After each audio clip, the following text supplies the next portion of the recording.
Halo sobat terkasih dalam Tuhan Yesus Kristus, berjumpa kembali dengan saya di channel ini. Terima kasih buat teman-teman yang selalu setia mendukung perkembangan channel ini dengan cara subscribe, like, komen, dan share. Tuhan memberkati kita. Sobat terkasih, kembali kita akan mencerdaskan para polemikus, para muslim yang selama ini yang hanya mengejar bisa berbahasa Arab tetapi tidak mengerti apa artinya. Mereka lebih sibuk untuk tahu bagaimana cara membaca dalam bahasa Arab daripada mengerti makna dan juga asal muasal dan arkeologi daripada imannya. Teman-teman tidak perlu kebaperan begitu ya. Nah, kita bisa melihat bahwa apa yang terjadi baru-baru ini adalah pembubaran terhadap iman kekristenan. Kenapa mereka ini seolah-olah lebih berhak begitu ya. Nah, kali ini teman-teman kita kembali mencerdaskan para muslim supaya mereka tidak buta begitu ya. Jangan kepanasan teman-teman. Mari kita pasang telinga, simak teliti. Ini dia videonya teman-teman. Iman Anda, saya nggak mau ikut campur nih ya. Di dalam iman Anda, Muhammad ada di mana, Bang? Silakan. Sepengetahuan saya sih Kuburan dia ya. udah di Kuburan itu betul? yang di kuburan jasadnya doang, Bang. Yang di kuburan Muhammad bukan? Jasadnya doang. Iya, Dia tapi Muhammad ruhnya bukan, naik deh ke Bentar, Bang. atas. Yang di kuburan itu Muhammad bukan? Ya jasadnya. Iya, Bukan Muhammad bukan itu. sepenuhnya. Nah, kan udah Ya. mulai pusing kan? Bang, coba Anda berangkat ke Madinah, di situ ada makam Rasulullah, makamnya Muhammad, betul? Betul, tapi Betul. itu jasadnya, Bang. Iya, Muhammad bukan jasadnya itu. Iya, Nabi Muhammad. Oke, berarti Muhammad ada di kuburan, betul? Iya. Di kuburan. Oke, pegang ya. Oke, kita sudah ada satu perbedaan. Yesus naik ke surga, Muhammad turun ke kuburan, betul?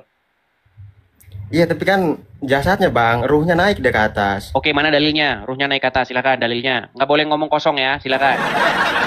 Mana ruhnya Muhammad naik ke surga, mana? Tunjukkan di Quran mana? Kalau ada, saya terjun dari Monas, Mas. Silakan.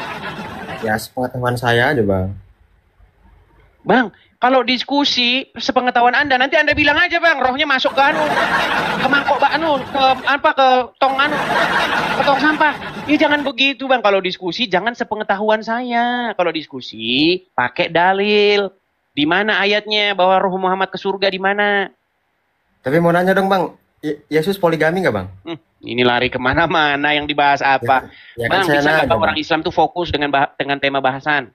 Ya saya kan nanya, Bang. Katanya Abang pengetahuannya luas. Tema kita bukan itu, tema kita ini. Yesus naik ke surga, Muhammad ada di mana? Muhammad tadi ada di kuburan, betul? Iya betul. Oke, Namanya kan oke. Yesus Sekarang nih gini. sama Nabi Muhammad. Sekarang begini, Nabi Bang. Muhammad- Sekarang begini.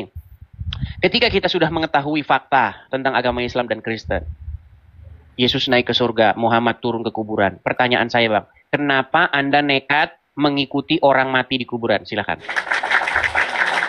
Silakan, Bang. Kenapa Anda nekat ngikutin orang mati? Silakan. Ya karena Nabi Muhammad pemimpin kami, Bang. Berarti Anda dipimpin orang mati? Ya karena bukti bahwa dia itu manusia biasa gitu loh. Iya, Maksudnya berarti bisa Anda mati dipimpin juga. oleh orang mati? Iya, jasadnya doang yang mati. Iya, berarti Anda dipimpin oleh orang mati, betul? Nah, mulai Ya. bingung kan, mulai pusing kan? Ayo coba buat pengakuan. Saya Muslim, saya mengakui bahwa kami inilah umat-umat yang dipimpin orang mati. Silakan. Silakan. Janganlah begitu, Bang. Janganlah begitu, Bang. Berat, saudara-saudara. Percaya sama iman masing-masing aja, Bang. Bang, ini kan sebuah fakta. Anda mengakui bahwa Muhammad ada di kuburan, dan Anda tadi mengakui Anda mengakui Anda dipimpin oleh orang mati, betul? Betul. Ya. Nah, berarti umat Islam adalah umat yang dipimpin oleh orang mati, betul? Ya tapi ajarannya masih tetap ada, Bang. Iya, tapi dipimpin oleh orang mati, betul? Kalau orangnya memang sudah mati, tapi ajarannya tetap hidup, Bang. Iya, berarti dipimpin oleh orang mati, betul? Betul. Betul, ya sudah bikin pengakuan. Bang, jangan turun-turun. Kalau udah malu jadi orang Islam, bilang. Saya udah malu, Bang, jadi orang Islam. Bilang gitu. Biasa sekali ya. Oh, jangan separuh-separuh, lama-lama turun, lama-lama begini, lama-lama hilang. Jangan begitu. Bang, tunjukin Anda masih bangga dengan agama Islam ya. Oke, coba buat pengakuan. Saya Rahman, coba. Saya Rahman. Angkat jari ke atas. Saya Rahman. Bilang. Jangan boleh gitu loh, Bang. Jangan gitu. Oke lah. Kalau Anda malu mengakui, ya Saya nanya, Bang. kita berikan Saya dong kesempatan. nanya. Giliran nanya dong, Bang. Oke lah, ya silakan nanya apa? Silakan ya nanya. Benarkah Yesus poligami, Bang? Tidak benar. Tapi kata Nandar poligami. Bang, saya kasih tahu ya. Dia itu orang Kuningan, Jawa Barat. Oke? Namanya itu bukan Yonatan Nandar. Perhatikan, dari namanya saja, dari namanya, dia udah bohong. Bagaimana dengan omongannya? Namanya itu dibikin Yonatan, biar kelihatan dia itu mantan Kristen.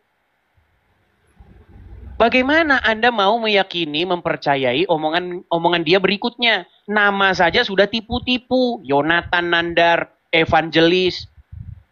Kenapa Anda... Sekarang saya tanya hati nuranimu yang paling dalam. Kamu mau mengikuti kebohongan atau mau mengikuti kebenaran? Kebenaran. Kebenaran. Ketika evangelis Yonatan Nandar pakai nama palsu, pakai tipu muslihat dengan menggunakan nama palsu, kemudian mengatakan Yesus poligami. Sekarang saya tanya, di mana dasarnya, dalilnya? Nama abang aja palsu kok. Nama saya beneran, Edis beneran nama saya. Gimana? Nama abang disebut apa? Pasti ada panjangnya Nama kan? saya betulan Edis. Edis itu nama asli saya. Mau saya tunjuk KTP saya, nanti di ban kita. Nama saya Ya, Edis betulan, tapi- Bang. Ya tapi itu Bang Nandar ngajak debat itu di Room Superboy. Tidak berani Katanya. dia diskusi dengan saya. Abang Dia kalian itu- gak berani. Dia itu ketika diskusi cuman besar pakai suara yang gede. Cuman itu doang. Nggak ada ilmunya, nggak ada kosong. Dia pakai data terus, ternyata. Terus nggak ada data. Dia pakai data. Bang, sekarang begini, pendebat-pendebat Islam yang udah debat dengan saya, udah diskusi dengan saya, itu sudah banyak. Ya, kalau debat dengan Anda itu udah bosen, udah terlalu banyak. Sekarang begini, pendebat-pendebat Islam yang diskusi dengan saya sudah mengakui Muhammad itu robnya, itu sudah banyak.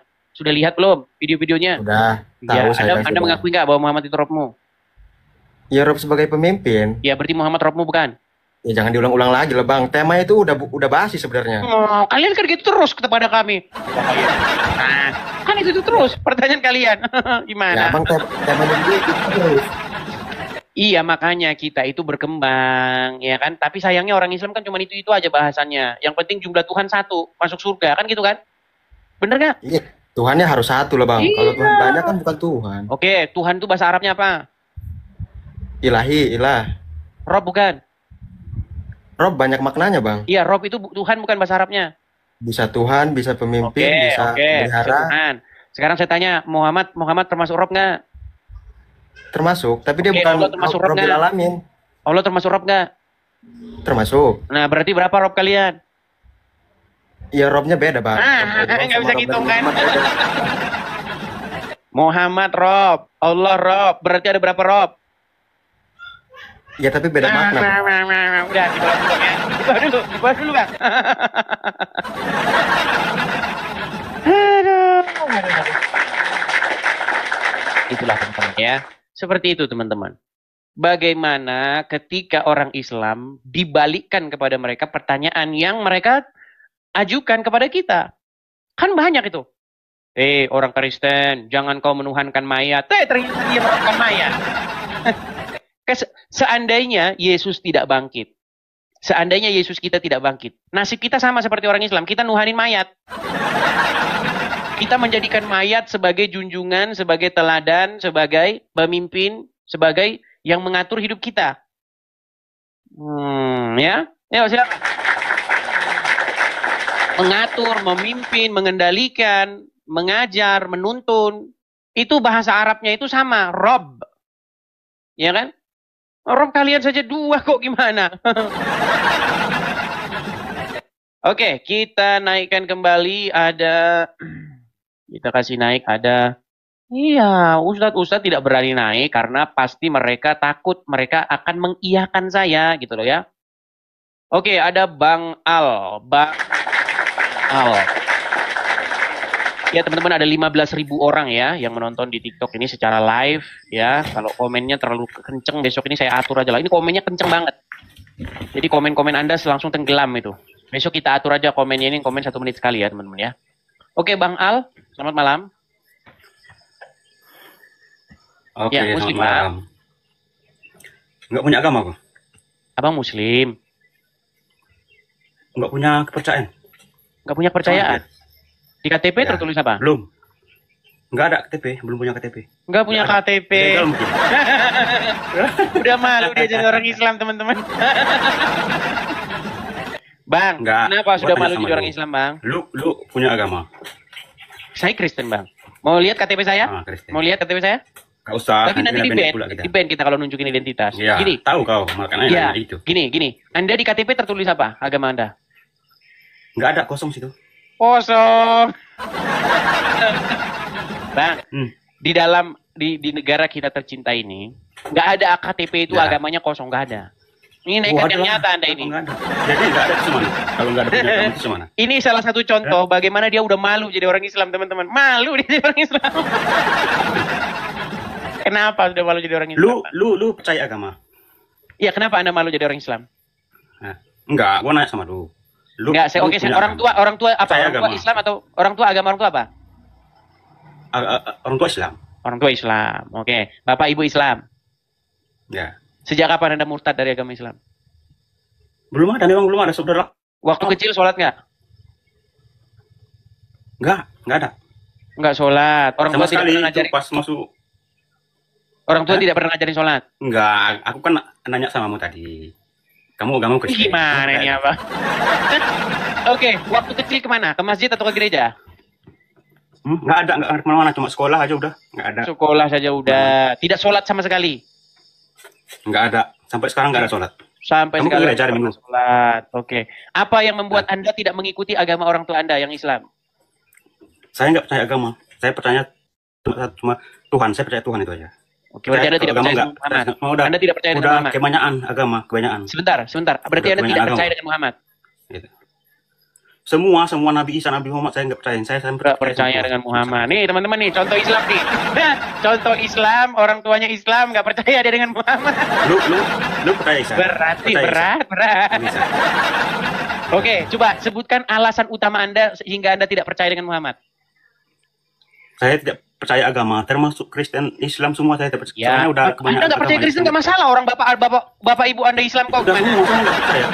Iya, yang saya ingin tahu. Itu kan hak. Kalau agama itu kan hak. Orang agama tua itu Anda hak, kan, mau punya agama, mau iya, enggak. saya Kan ngerti, banyak saya loh ngerti. orang nggak punya agama. Loh, jadi, ngerti saya Bang Al, ngerti. Nah, terus? Coba dengerin dulu ya. Saya tahu kamu tidak Enggak, percaya sekarang dengan gini. saya tahu. Kamu Kok kan panik agama. begini? Bukan, kok panik begini? Gua nanya Dengar sama dulu. Dengar dulu. Kamu tidak percaya dengan Kristen. Oke, nggak masalah. Yang saya pengen tahu, orang tuamu kan Islam, bapak ibumu Islam. Tetapi kamu tidak percaya dengan Islam. Apa penyebab kamu tidak percaya dengan Muhammad? Kan udah aku bilang tadi, semua nggak percaya. Yang saya percaya Iya, alasan tidak percaya dengan Muhammad apa? Nah, gitu. Alasan tidak percaya dengan Muhammad. Mau percaya apa enggak? Gimana? Macet, saudara-saudara. Alasan tidak percaya dengan Muhammad apa? Itu udah dipencet tuh tombol larinya itu. Agama itu hak. Udah di bawah aja dah, di bawah sana. Iya, kalian menjadi saksi ya bahwasanya makin banyak ya orang Islam yang sudah tidak percaya lagi dengan agama Islam ya, tidak mau mengakui agamanya apa. Iya, itulah. Oke, kita kasih naik ada S mana tadi? S Khairil Adam. Oke, S Khairil Adam. Terima kasih teman-teman yang memberikan gift. Saya ucapkan terima kasih. Oke, S Khairil Adam. Khairil Adam. Ya, Khairil Adam, apakah Anda seorang muslim, Bang? Khairil Adam. Ya, Bang. Ya, muslim kah? Allah, mati lampu, Bang. Mati lampu ini, Bang. Ditanya muslim atau apa, mati lampu coba. Muslim atau bagaimana, Bang? Ya, jaringan. Gimana? Muslim. Muslim. Alhamdulillah Muslim. Muslim. Ya. Apakah Anda masih bangga dengan keislaman Anda? Bangga, alhamdulillah. Lalu kenapa Anda gelap-gelapan? Mati lampu, Bang. Mati lampu. Oke, Bang. Saya berharap semoga Anda di tempat yang gelap itu tidak jadi nabi.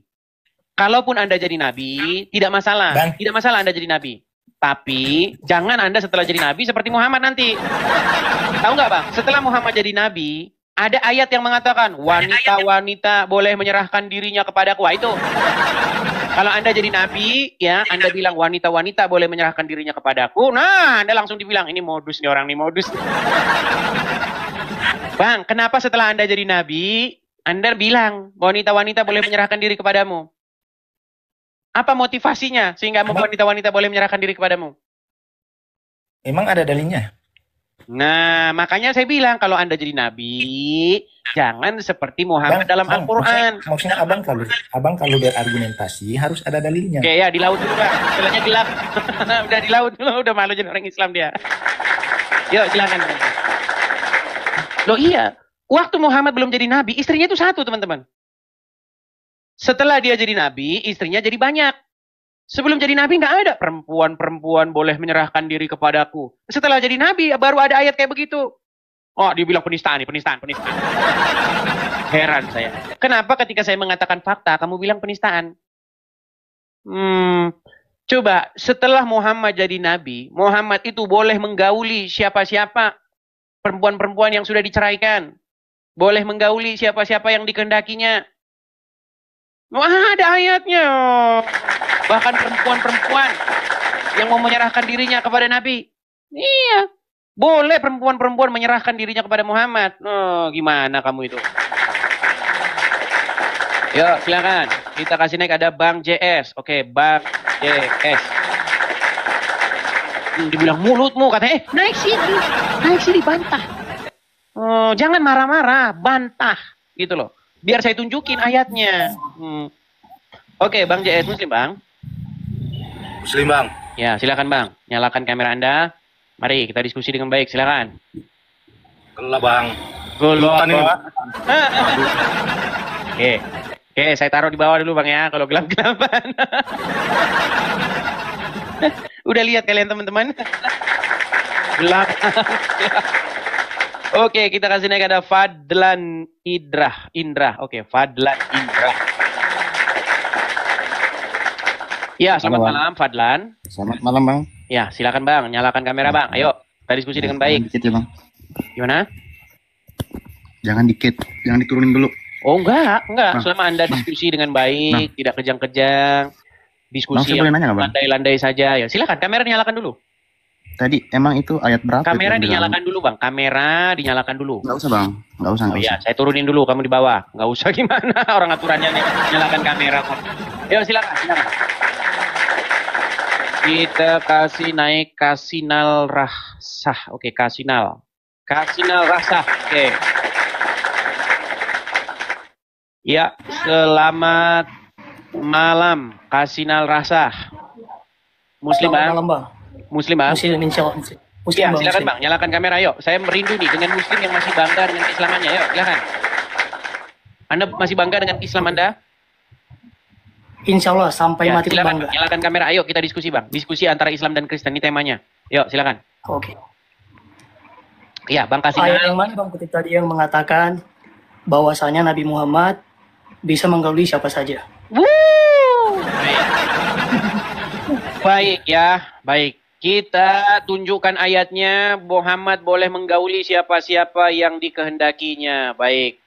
Kita tunjukkan suratnya Bang ya. Surat Al-Ahzab ayat 50. Siap ya Bang ya? Siap ya? Ya, oke, baik. Baik, kita tunjukkan surat Al-Ahzab ayat ke-51. Anda saya suruh baca ya. Baik. Saya balikkan dulu kamera saya. Ya, sudah kelihatan ya Bang ya? Ini surat Al-Ahzab ayat 51, betul? Ya, betul. Betul? Baik. Baik. Betul. Baik. Nih, surat Al-Ahzab ayat 51. Boleh? Kamu di sini siapa? Ya, bacakan saja. Ya, makanya saya tanya sebelum dilanjut, kamu di sini siapa? Bacakan saja dulu, bacakan. Bacakan saja. Kamu di sini Muhammad, betul? Bacakan saja semua, Oke, bacakan baik. dulu. Kamu, maksudnya Muhammad, boleh menangguhkan, menggauli siapa yang kamu kehendaki di antara mereka. Tanda kutip itu. Ya, ini kan dalam tanda kutip kurung, Bang. Di ayat aslinya kagak ada. Jangan diapakan, jangan diselewengkan, Bang. Baik. Jangan Nih, diselewengkan. oke. Kamu boleh menangguhkan, menggauli siapa-siapa yang kamu kehendaki di antara mereka dalam kurung istri-istrimu. Ya. Dan boleh pula menggauli siapa-siapa yang kamu kehendaki, betul nggak? Ya, betul. Berarti boleh nggak dia menggauli siapa-siapa yang dikehendaki? Yang dikehendaki itu tanda kutip apa dulu? Saya tanyakan. Jangan, Sebentar, dengar dulu. kamu boleh Dengar dulu, sebentar, saya- menggauli siapa-siapa yang kamu kehendaki, bener nggak? Yang kamu kehendaki dalam kutip dulu. Dengar dulu. Mana dalam kutip? Kamu jangan Mana apa? dalam kutipnya mana? Hei, dengar dulu. Nah, ini saya tanya ya, saya kasih penjelasan dikit sama kamu ini. Silakan. Di dalam Islam, dengar ya. Nabi Muhammad itu menikahi janda itu karena kenapa? Karena suaminya yang ada meninggal, takut menimbulkan fitnah. Ayatnya mana? Ayatnya mana? Bukan menikahi, Enggak, kalau tokoh doang, dengar. Kalau tokoh doang nggak boleh. Ayat mana? Ayatnya sedangkan mana? ayat yang pertama saja itu kau sudah keliru itu. Oke, bahasa kita baca penyelewengan. pelan-pelan ya. Coba ya, Baca kamu pelan-pelan. boleh menangguhkan Kamu siapa yang kamu boleh kehendaki. sebentar, pelan-pelan ya. Kamu boleh menangguhkan menggauli siapa-siapa yang kamu kehendaki di antara mereka. Siapa mereka ini? Perempuan-perempuan. Betul? Tanda kutip itu baca dulu, Oke, Bos. nggak apa-apa lah, kita ikutin istri-istrimu. Oke, betul. Dan boleh pula menggauli siapa-siapa yang kamu kehendaki, betul? Iya, yang kamu kehendaki. Nabi Muhammad boleh nggak menggauli siapa-siapa yang dikehendaki? Oh, tergantung. Bukan istri orang. Boleh menggauli siapa-siapa yang dikehendaki. Dan siapa-siapa sebentar. Dan siapa-siapa yang kamu ingini untuk menggaulinya kembali dari perempuan-perempuan yang telah kamu cerai, maka tidak ada dosa bagimu. Betul? Ya, betul. Berarti Muhammad boleh nggak menggauli perempuan-perempuan yang sudah diceraikan oleh dia? Nah, Coba baca dari. Coba baca dari atas. Aduh. Oh, saya ulang lagi, nggak apa-apa. Kita ulang lagi. Kamu Muhammad boleh menangguhkan, menggauli siapa yang kamu kehendaki di antara mereka, maksudnya istri-istrimu. Dan boleh pula menggauli siapa yang kamu kehendaki. Dan siapa-siapa yang kamu ingini untuk menggaulinya kembali dari perempuan-perempuan yang telah kamu cerai, maka tidak ada dosa bagimu. Betul? Lanjut. Sebentar. Bagi Muhammad, menggauli perempuan-perempuan yang sudah dicerai, tidak ada dosa bagi Muhammad, betul? Lanjut dulu baca, jangan kau potong-potong. Yang demikian itu adalah lebih dekat untuk ketenangan hati mereka. Dan mereka tidak merasa sedih. Dan semuanya rela dengan apa yang telah kamu berikan kepada mereka. Dan Allah mengetahui apa yang tersimpan dalam hatimu. Dan Allah Maha Pengampun lagi Maha Penyantun. Begini ya, dengar dulu. Sebentar. Kamu mau tahu nggak komentar Aisyah? Mau tahu nggak komentar Aisyah tentang ayat ini? Aisyah, Bu, jangan salah nama Aisyah. Iya, komentar Aisyah tentang ayat ini tahu nggak? Apa? Oke, baik, saya tunjukkan komentar Aisyah nih. Kita tunjukkan ya. Nih, di dalam Sahih Bukhari, nih Bukhari 4414. Nih. Perhatikan. Ini kitabnya nih. Kitab Sahih Al-Bukhari nomor 4414. Nih. Ini termasuk dalam surat Al-Ahzab. Nih, saya bacakan. Telah menceritakan kepada kami Zakaria bin Yahya, telah menceritakan kepada kami Abu Usama, Hisyam berkata, dan seterusnya, bapaknya. Dari Aisyah, dia berkata, saya selalu cemburu kepada setiap wanita yang menyerahkan dirinya kepada Rasulullah. Nih, setiap wanita menyerahkan dirinya kepada Rasulullah Sallallahu Alaihi Wasallam. Saya berkata, apakah seorang wanita menyerahkan dirinya? Maka ketika Allah Azza wa Jalla menurunkan ayat, kamu boleh menangguhkan menggauli siapa-siapa yang kamu kehendaki di antara mereka. Dan boleh pula menggauli siapa-siapa yang kamu kehendaki. Dan siapa-siapa yang kamu ingini untuk menggaulinya kembali dari perempuan yang telah kamu cerai. Maka tidak ada dosa bagimu. Betul? Jangan hidupin HP. Matikan dulu HP-nya. Ya, sudah? Nih. Sudah. Nah, siapa-siapa yang kamu ingini untuk menggaulinya kembali dari perempuan yang telah kamu cerai, maka tidak ada dosa bagimu. Maka saya Aisyah berkata, perhatikan, ini omongan Aisyah nih yang akan mengguncang imanmu nih. Demi Allah, kata Aisyah, demi Allah, saya tidak melihat Robmu, wahai Muhammad, ya Robnya Muhammad, kecuali sangat cepat menuruti keinginan Muhammad. Nih, Aisyah itu tidak melihat Robnya Muhammad kecuali sangat cepat memenuhi hawa nafsu. Nih, coba cek bahasa aslinya nih. Coba. Hawa nafsu itu bagaimana? Coba cek bahasa bahasamu. aslinya. Cek bahasa aslinya. Cek bahasa baca. Nih, saya besarin Arabnya. Nih, coba ayo. Coba baca. Kola. Kalimat yang kamu dibawa tadi. Coba baca kola. Kola. Coba kalimat yang dibawa tadi coba.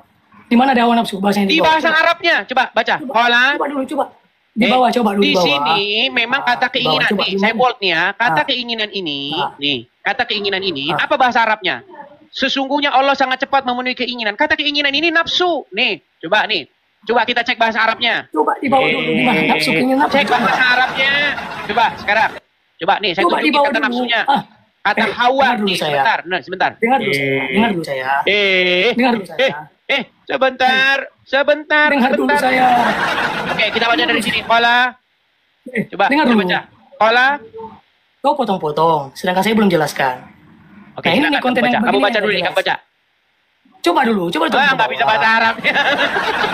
Kamu bisa bahasa Arab? Coba turun ke bawah, coba turun ke bawah. Oke, dulu. turun ke bawah mana? Nah, Di mana ada hawa nafsu di situ saya bilang itu. oke. Coba. Ini kan bahasa Coba. Indonesia. Ini bahasa Indonesia nggak? Keinginan Anda di mana? Oke, hawa kata nafsu? keinginan ini bahasa Arabnya apa? Coba saya tanya dulu di mana hawa Iya, nafsu di kata situ? keinginan ini bahasa Arabnya hawa. Hawa itu apa?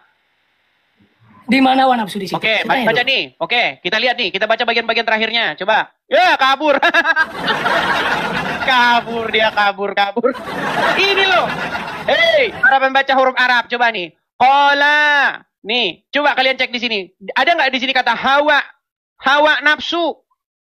Ya, jelas di sini kelihatan bahwasanya Aisyah tidak pernah melihat Tuhannya Muhammad kecuali menuruti hawanya, nafsunya Muhammad. Nekat yang nyata.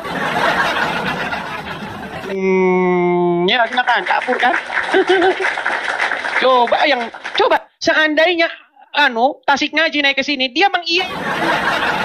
Kenapa Tasik Ngaji takut, teman-teman? Kenapa dia nggak berani? Nggak berani karena takut dia mengiyakan omongan saya. No, ayo silakan. Kurang bagaimana lagi, teman-teman, ya?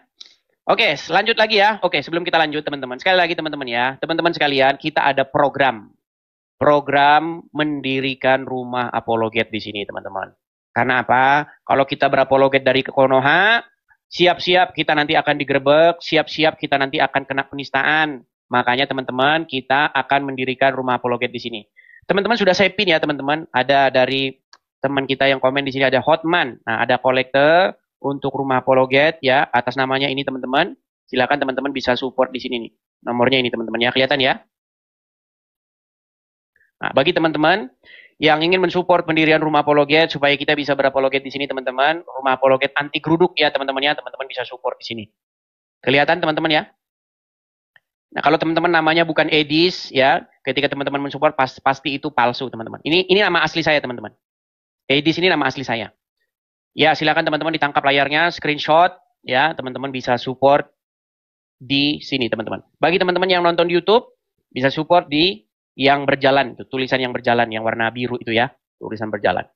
Oke, kita lanjutkan kembali, teman-teman. Kita lanjutkan kembali.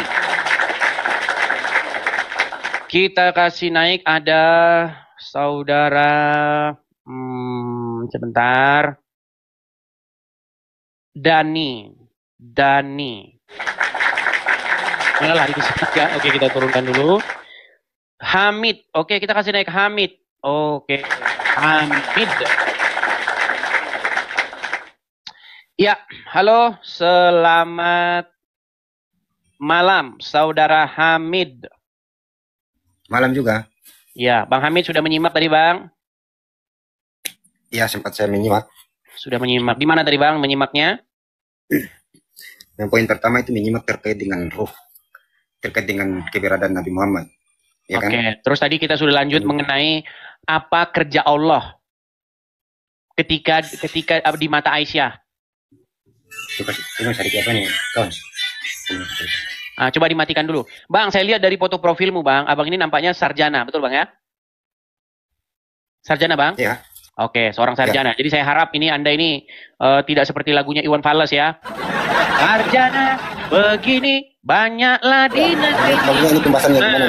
Oke, saya harap Anda tidak seperti sarjana yang di lagunya Iwan Fals ya. Oke. Kita mau akademis nih. Kalau ngomong sama orang sarjana harusnya beda, Bang. Jangan ngomong dengan orang ke sekolah ya. Oke, baik. Oke, baik. Oke. Enggak, Bang, supaya mengkonfirmasi bahwa Anda sarjana sungguhan. Oke. Ini, Bang ya. Nih. Ini berbicara terkait tema ya. Iya, ini temanya tadi lanjut nih ya. Di dalam surat Al-Ahzab ayat 51. Oke. Apa dikatakan dalam surat Al-Ahzab 51? Dikatakan begini. Ya. Telah menceritakan kepada kami Zakaria bin Yahya, telah menceritakan dan seterusnya panjang nih, Bang ya. Dari Aisyah. Surat apa? Ya, ini Surat apa? perkat sehubungan dengan Al-Ahzab 51. Dengerin aja dulu, Bang ya. Aisyah berkata, saya selalu cemburu kepada setiap wanita yang menyerahkan dirinya kepada Rasulullah. Ini wanita-wanita nyerahkan diri kepada Muhammad. Bukan istrinya Muhammad ini. Ya. Wanita-wanita nyerahkan diri. Kok istrinya? Oke. Nah, saya cemburu nih terhadap, dengerin dulu lah Bang. Aduh Bang. Bang Amin. Nah, Bang. Siap. Oke, nah. Saya selalu cemburu, ya. Mana tadi? Kepada setiap wanita yang menyerahkan dirinya kepada Rasulullah. Saya berkata, apakah seorang wanita menyerahkan dirinya tanpa mas kawin ini Bang? Cuman menyerahkan tubuhnya aja kepada Muhammad ini. Nggak ada mas kawinnya. Maka ketika Allah Azza wa Jalla menurunkan ayat, kamu boleh menangguhkan, menggauli siapa-siapa yang kamu kehendaki di antara mereka. Dan siapa-siapa yang kamu ingini untuk menggauli. Siapa-siapa yang kamu kehendaki dari mereka. Dan boleh pula menggauli siapa-siapa yang kamu kehendaki. Dan siapa-siapa yang kamu ingini untuk menggaulinya kembali dari perempuan-perempuan yang telah kamu cerai, maka tidak ada dosa bagimu. Nah ini Bang, perhatikan ini. Al-Azab 51. Maka saya Aisyah, perhatikan Bang. Maka saya, dalam kurung Aisyah, berkata, demi Allah, kata Aisyah, saya tidak melihat Robmu kecuali, perhatikan, saya tidak melihat Tuhanmu kecuali sangat cepat memenuhi keinginan Anda. Kata keinginan ini Bang, yang bahasa Indonesia keinginan ini, dicek di dalam bahasa Arabnya, itu adalah hawa. Yang di dalam Al-Quran diterjemahkan sebagai nafsu. Coba Bang Anda baca, Qala.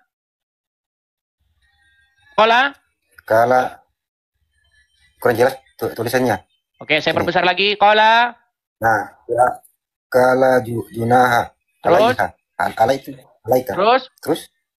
Terus? Kultu Min. Terus? Ma'ara. Terus? Rabbaka illa. Terus? Sariun.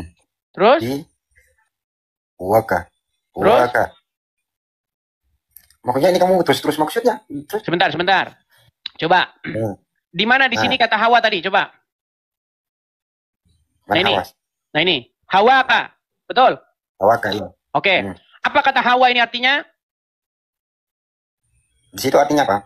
Iya, Hawa itu apa? Hawa. Saya tunjukin kata Hawa di dalam Al-Quran. Nih, saya tunjukkan. Sebentar.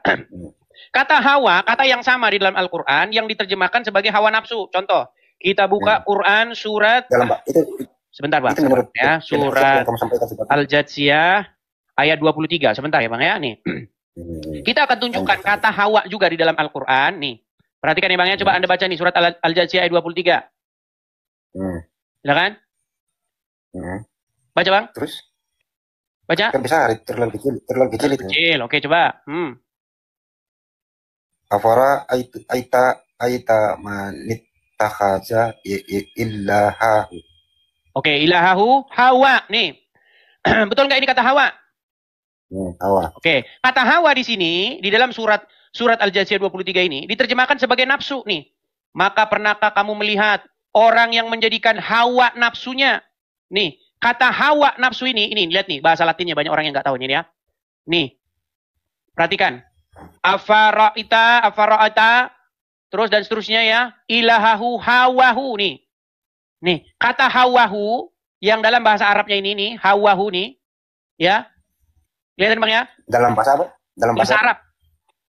Kata hawahu ini diterjemahkan oleh penerjemah Al-Quran sebagai nafsu. Nih, perhatikan. Hawa nafsunya. Nah ini sama Bang dengan ayat ini. Sama dengan hadis ini. Nih, kata hawa di sini ya. Perhatikan. Nih, hawa ika. Hawamu, keinginanmu, nafsumu. Jadi ini artinya adalah bahwa Robmu, saya tidak pernah melihat Robmu kecuali sangat cepat menuruti hawa nafsumu. Betul? Betul tidak? Ini Bang, silakan. Saya mau nanya sama kamu dulu. Kamu banyak persentase, saya mau nanya sama kamu nih. Kamu mengatakan bahwa Al-Quran itu menggunakan bahasa Arab itu menurut preferensi apa kamu gunakan itu? Oke. Kita tunjukkan bahwa Al-Quran itu dalam bahasa Arab. Sebentar. Di dalam Quran surat An-Nahl ayat 103 ya, tunjukkan. An-Nahl 103. Nih. Kita tunjukkan semua kepada mereka, saudara-saudara. Iya, Kita ngomong gak masalah. Presentasi dulu.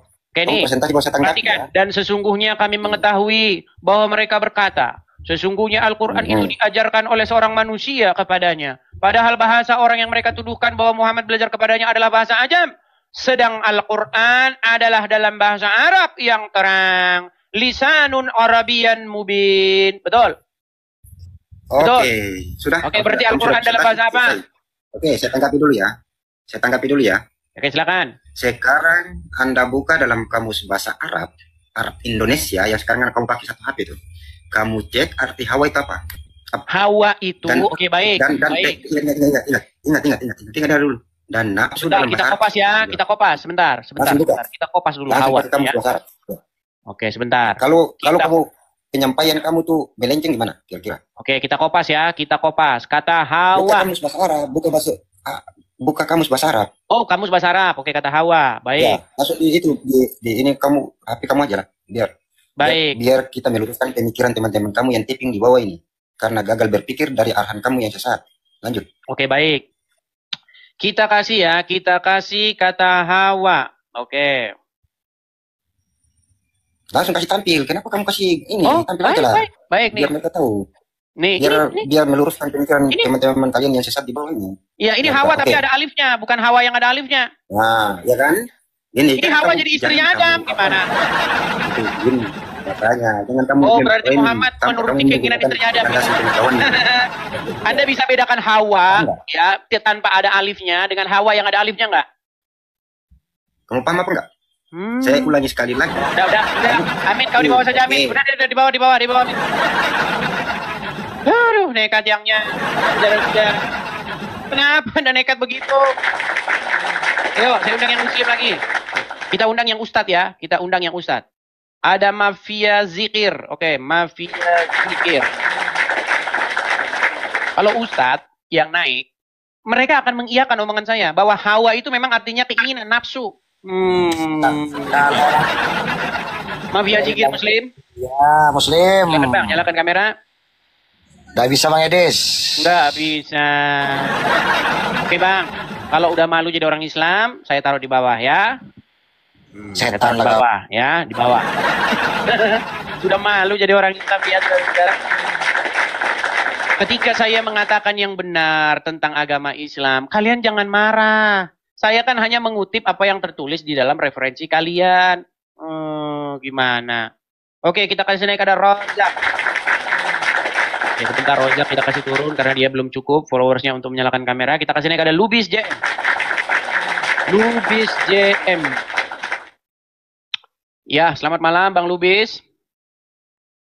Lubis JM. Halo Bang Lubis. Lubis JM, Muslim Bang? Oke, macet ya Lubis JM, kita kasih turun. Kita kasih naik yang berikutnya. Ada Anan Bahai. Oke, Anan Bahai. Iya, selamat malam Anan Bahai.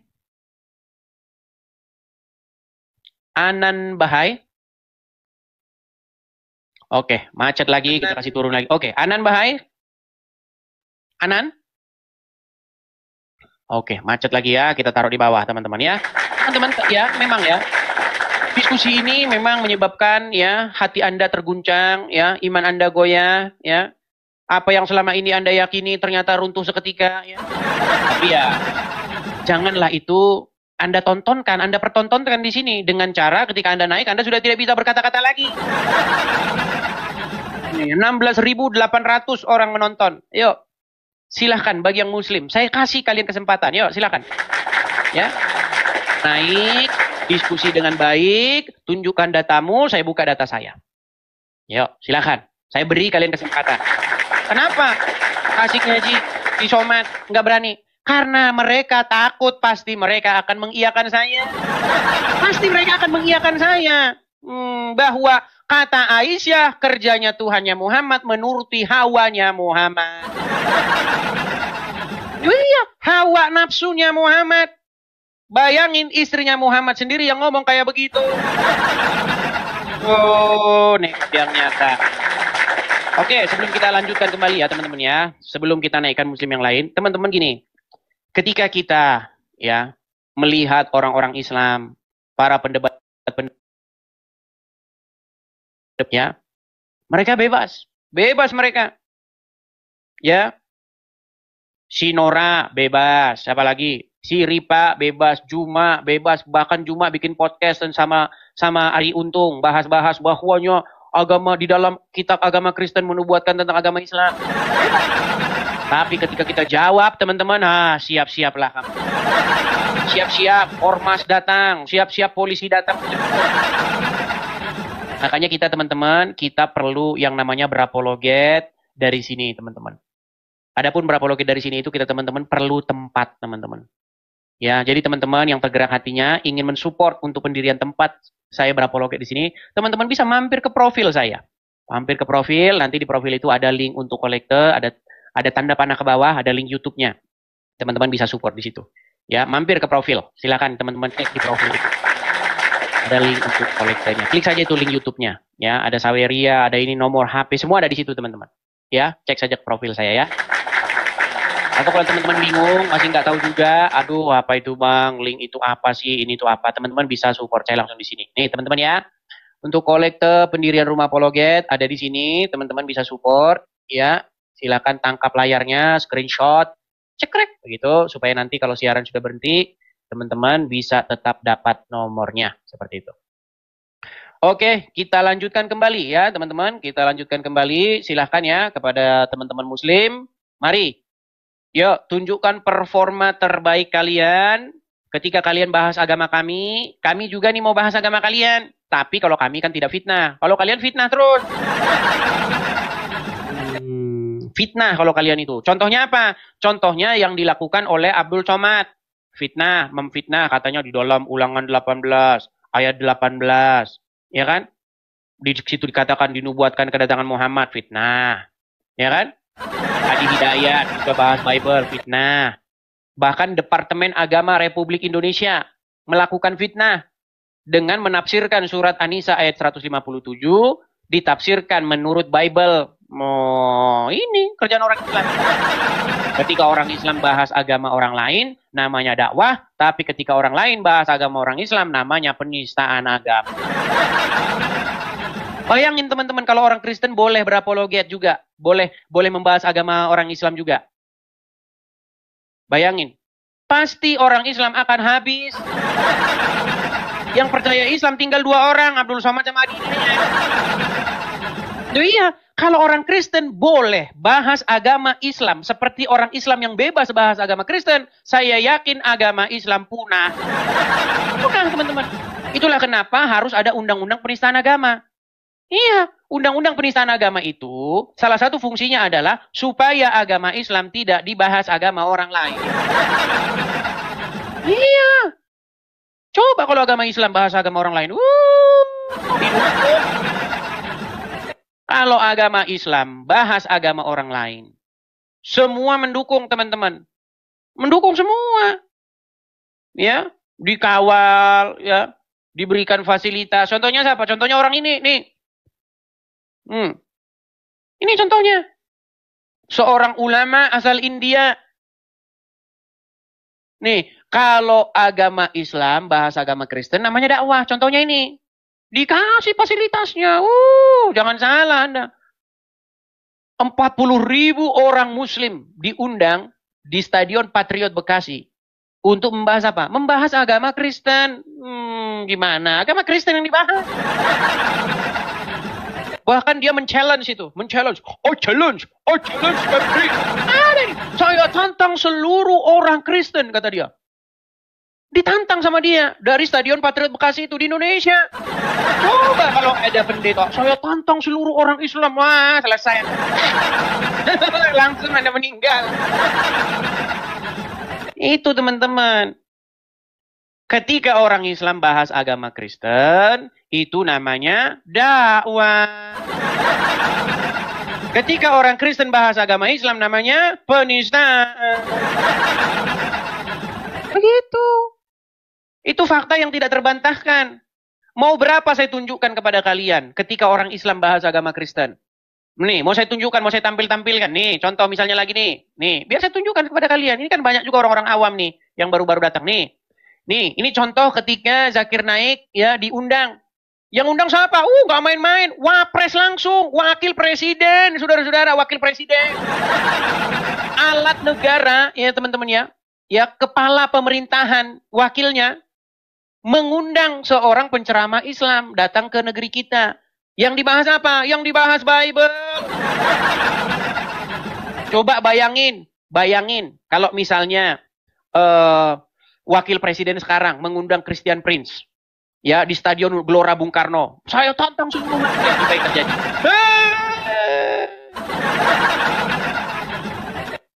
Makanya saya bilang teman-teman, kenapa Edis TV?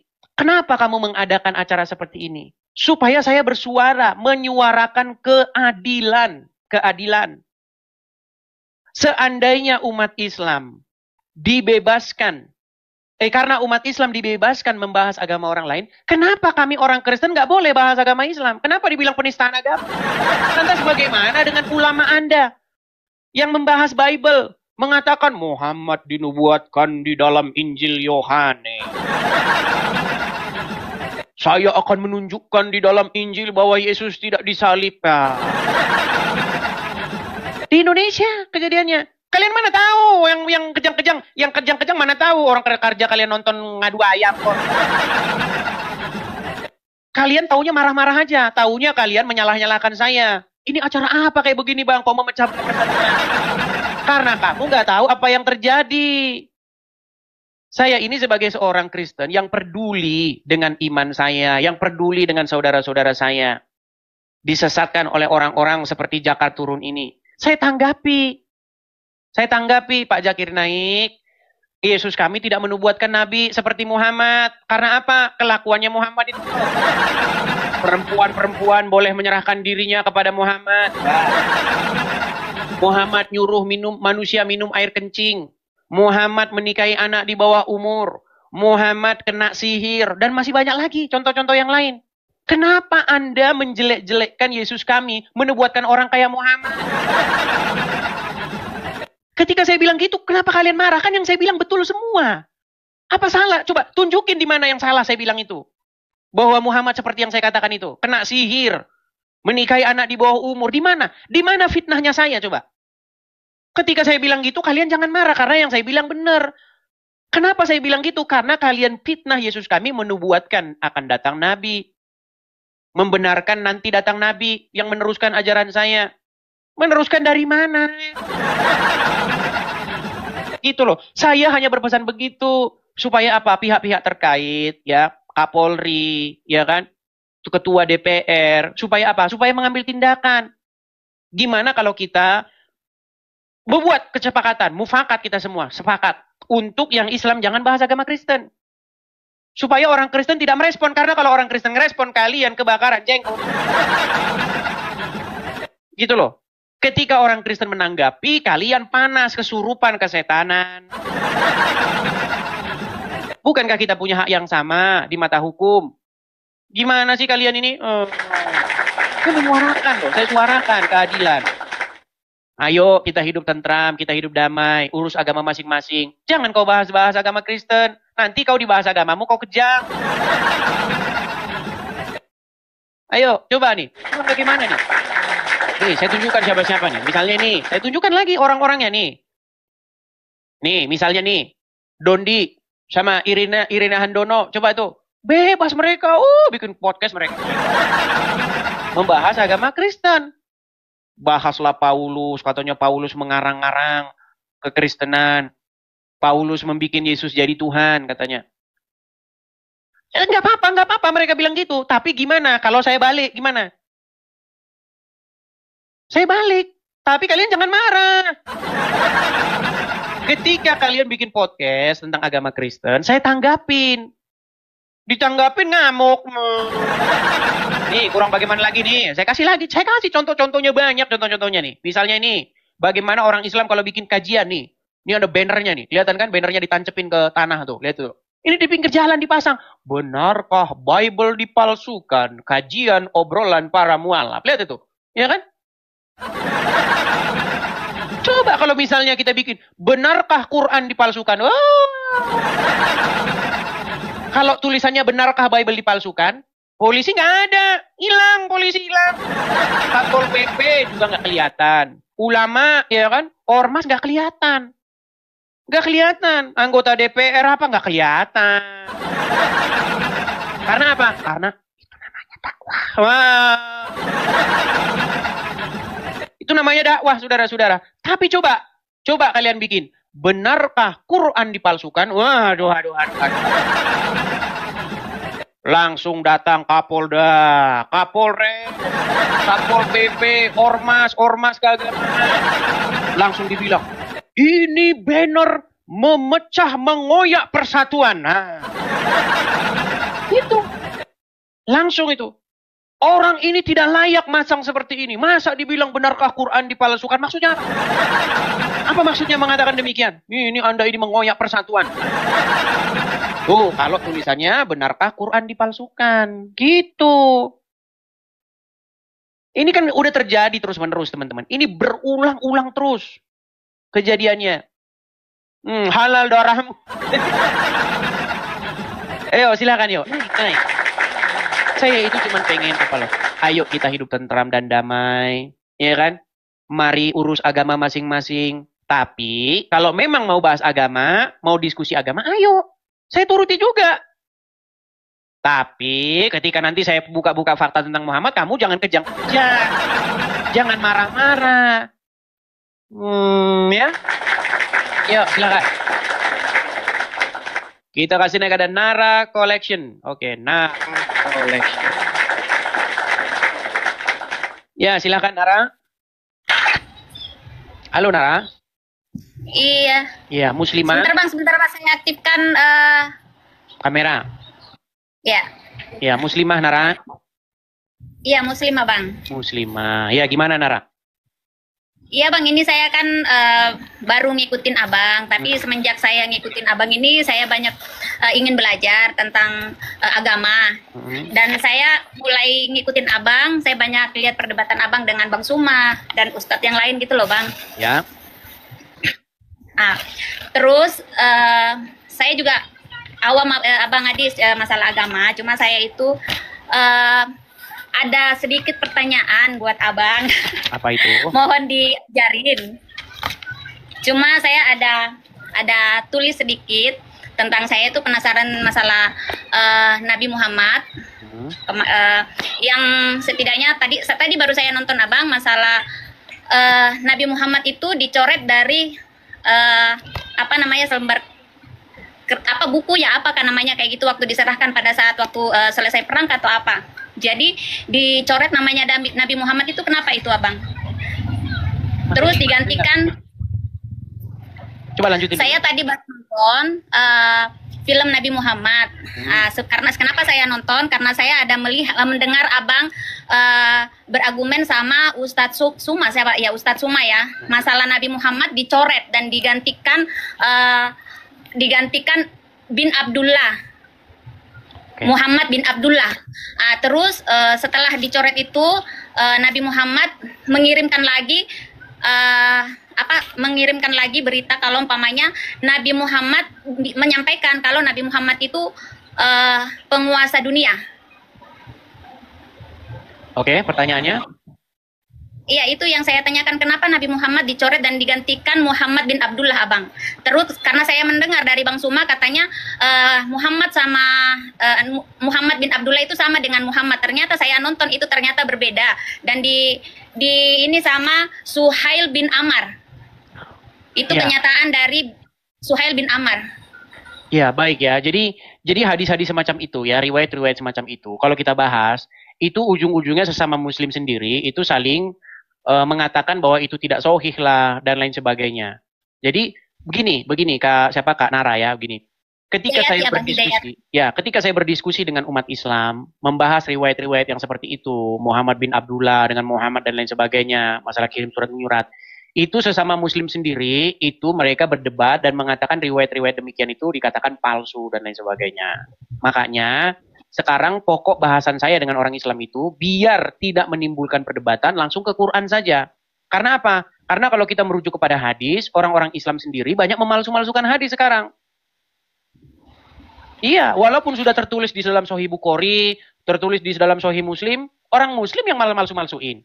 Makanya sekarang kita ke Quran saja, biar kita tidak berdebat lagi soal itu palsu atau tidak. Coba kalau ada dalam Al-Quran, apakah Muslim berani mengatakan itu palsu? Kan tidak. Tapi kalau dalam hadis, umat Muslim zaman sekarang sudah malsu-malsukan. Dengan gampangnya mengatakan itu palsu. Gimana kalau kita bahas di dalam Al-Quran saja? Ya, Abang, saya kan awam tentang saya Muslim, tapi saya nggak terlalu bisa baca Al-Quran. Kenapa saya ingin belajar sama Bang Adis TV? Karena saya tahu di sini Bang Adis TV kan juga awalnya Muslim ya. Makanya saya itu mendengar kayak macam kemarin ini, jujur Bang, berapa hari ini setelah saya tahu namanya Bang Adis itu, oh Bang Adis begini, itu saya ikutin terus Bang Adis sampai saya itu tidur itu sampai saya dengar perdebatan Bang Adis kemarin dulu ya, kemarin saya dengar. Saya nonton YouTube, saya dengar terus Bang Adis itu berdebat sama Bang Suma. Jadi percakapan Bang Adis ini jujur ya, saya seorang Muslim, saya tidak masuk logika dengan percakapan Bang Suma dengan Bang Adis. Justru Bang Adis itu saya dengar, saya ikutin terus. Ini sumpah demi Allah Bang, saya ngikutin terus Bang Adis karena di otak saya itu logikanya masuk. Sedangkan itu Bang, jadi saya selalu dan saya catat apa yang saya nonton tentang masalah Tuhan Kristus, terus saya nonton tentang masalah Bang Adis gitu. Maksudnya apa namanya, pengucapannya Bang Adis itu dalam logika saya masuk gitu. Makanya saya nonton terus, bahkan saya tadi nyari Bang, gimana caranya saya bisa bertanya sama Bang Adis ya masalah itu, tentang kayak Abang, aku baru tahu Abang, aku taunya Aisyah itu dinikahi sama Muhammad itu umur 13 tahun, bahkan adik saya juga mengatakan seperti itu. Nanti saya dengar dari Bang Adis kalau Aisyah itu dinikahi Nabi Muhammad itu nanti umur 6 tahun.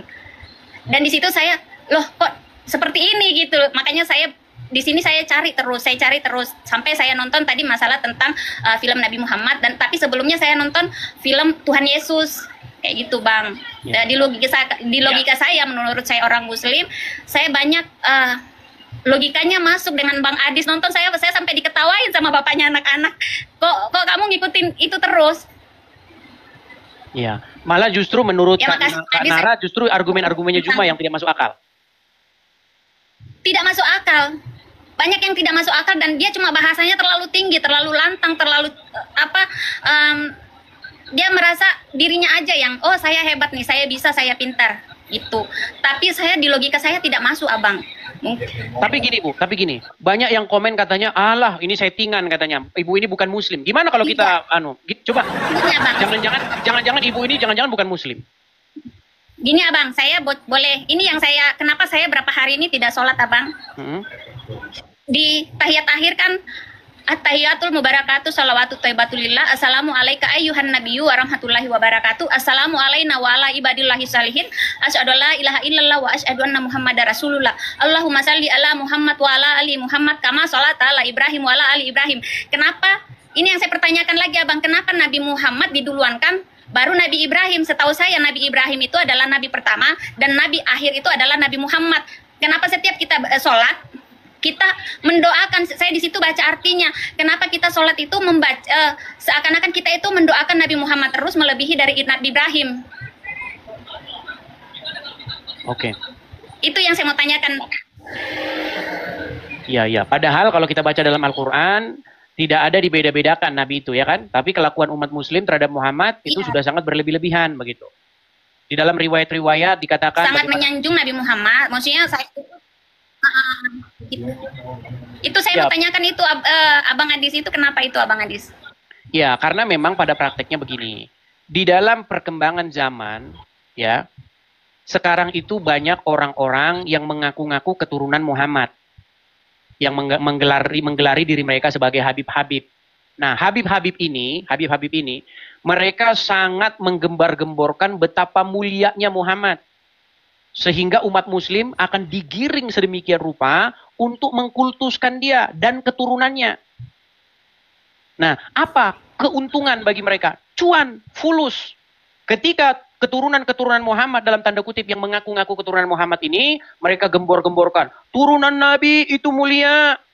Bahkan dikatakan, kalau ada ulama yang sudah gila, dia bisa dikatakan mantan jadi orang gila, dia tidak bisa disebut lagi sebagai ulama. Tapi kalau ada turunan Nabi, gila. Dia statusnya masih turunan Nabi, masih Habib, katanya. Dan mereka sangat dimuliakan. Ketika mereka sangat dimuliakan, mereka mendapatkan uang yang banyak. Contoh, bekas tisunya. Ya kan? Nih, bekas tisu elap turunan Nabi. Wah, umat muslim rebutan. Cium-cium kakinya. Bekas minumnya. Banyak sekali. Lihat aja.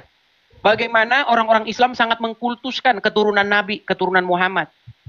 Nah, padahal di dalam Al-Quran ada ayat yang mengatakan, Makana Muhammadin aba ahadim mirjalikum. Bukanlah Muhammad itu bapak dari salah seorang laki-laki di antara kalian. Muhammad itu bukan bapak dari seorang laki-laki di antara kalian. Tapi sekarang banyak orang ngaku-ngaku turunan Muhammad.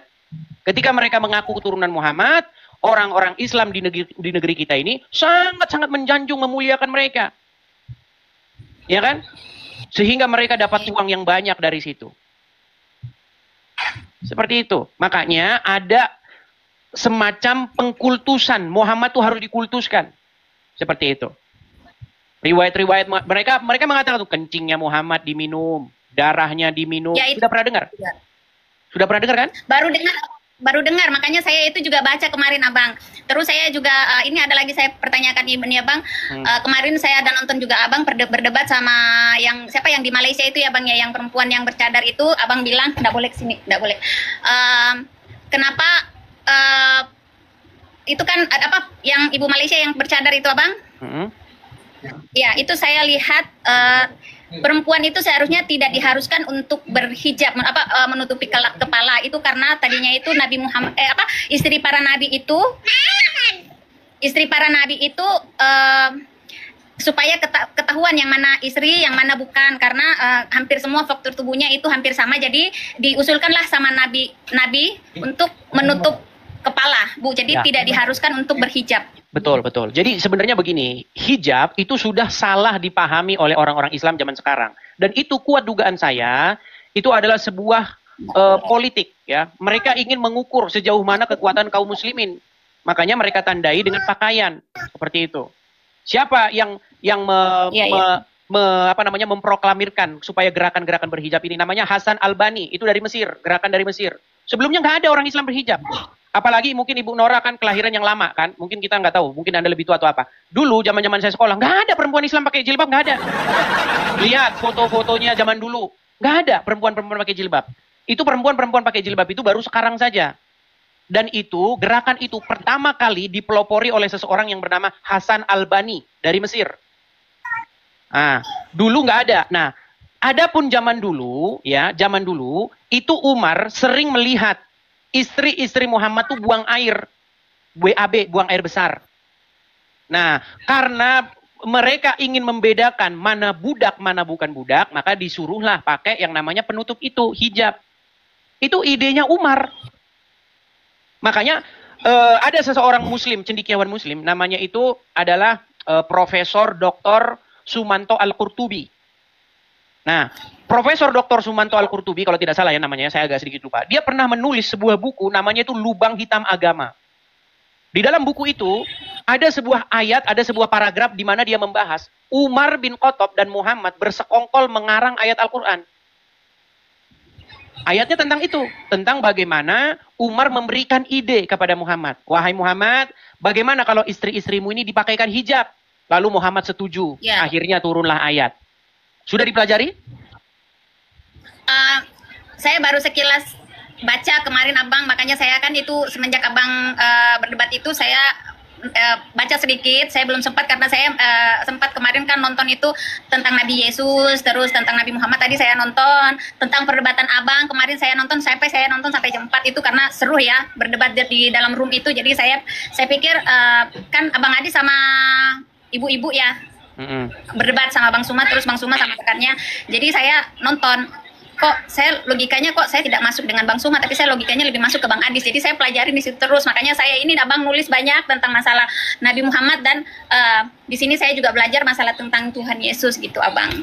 Ya, ini salah satu contoh ya. Itu aja sih, Abang, saya. Oke, ini sebelum Bu Nara turun ya, saya tunjukkan ayatnya ya.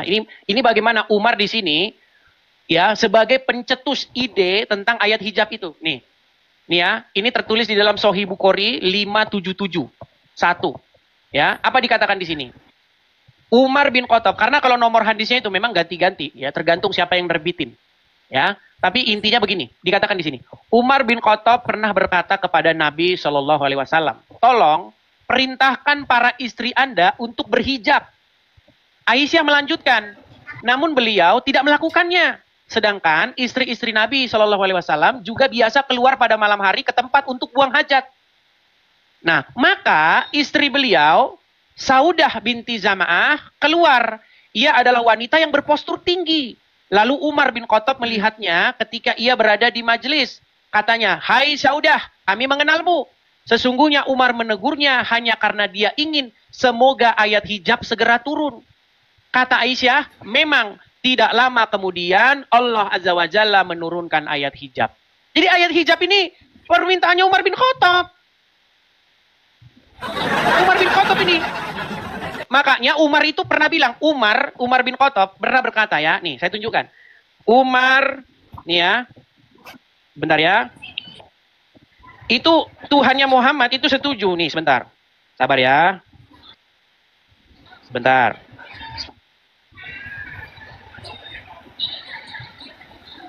Kita tampilkan ya.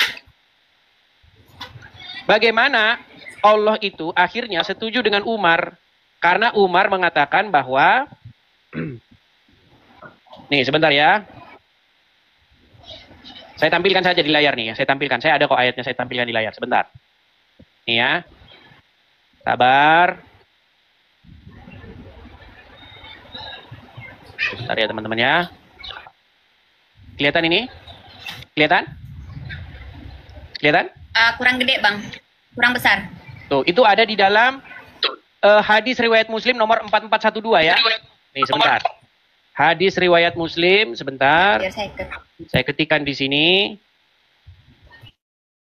Hadis riwayat Muslim nomor 4412.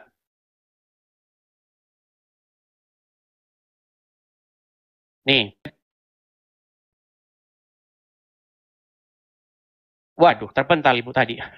Terpental. Nah ini teman-teman ya, kelihatan ya.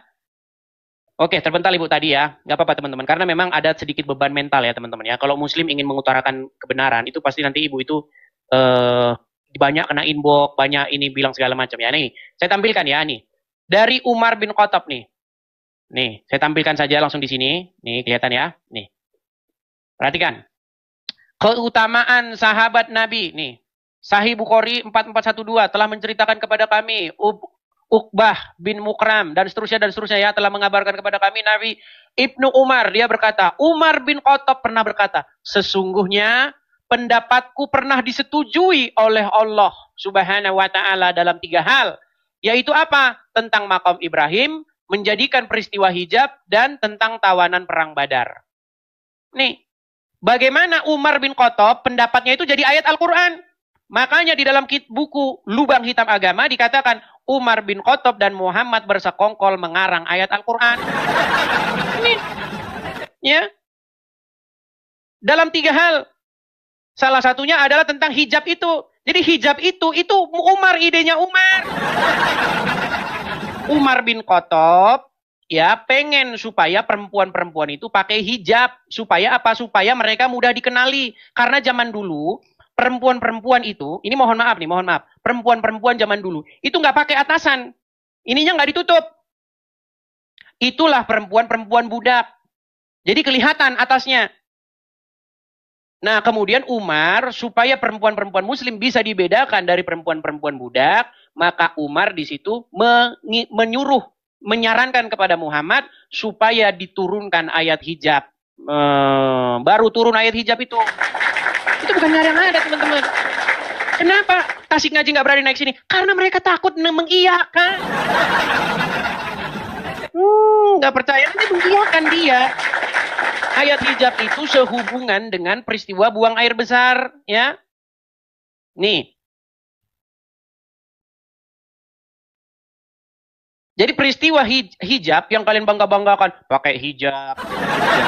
Itu adalah tentang bagaimana supaya wanita-wanita itu dikenali. Itu pakaian yang dipakai untuk buang hajat. Nih. perhatikan, saya tampilkan lagi nih. Saya tidak mempersiapkan teman-teman. Kalau saya tidak persiapkan gini, saya agak sedikit butuh waktu untuk mencari ayat-ayatnya teman-teman ya. Makanya besok itu saya akan buat galeri teman-teman ya.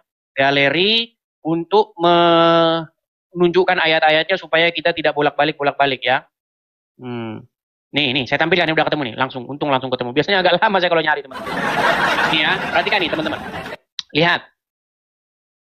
Sebentar, masih agak buram. Nih ayat hijab ya. Sabar.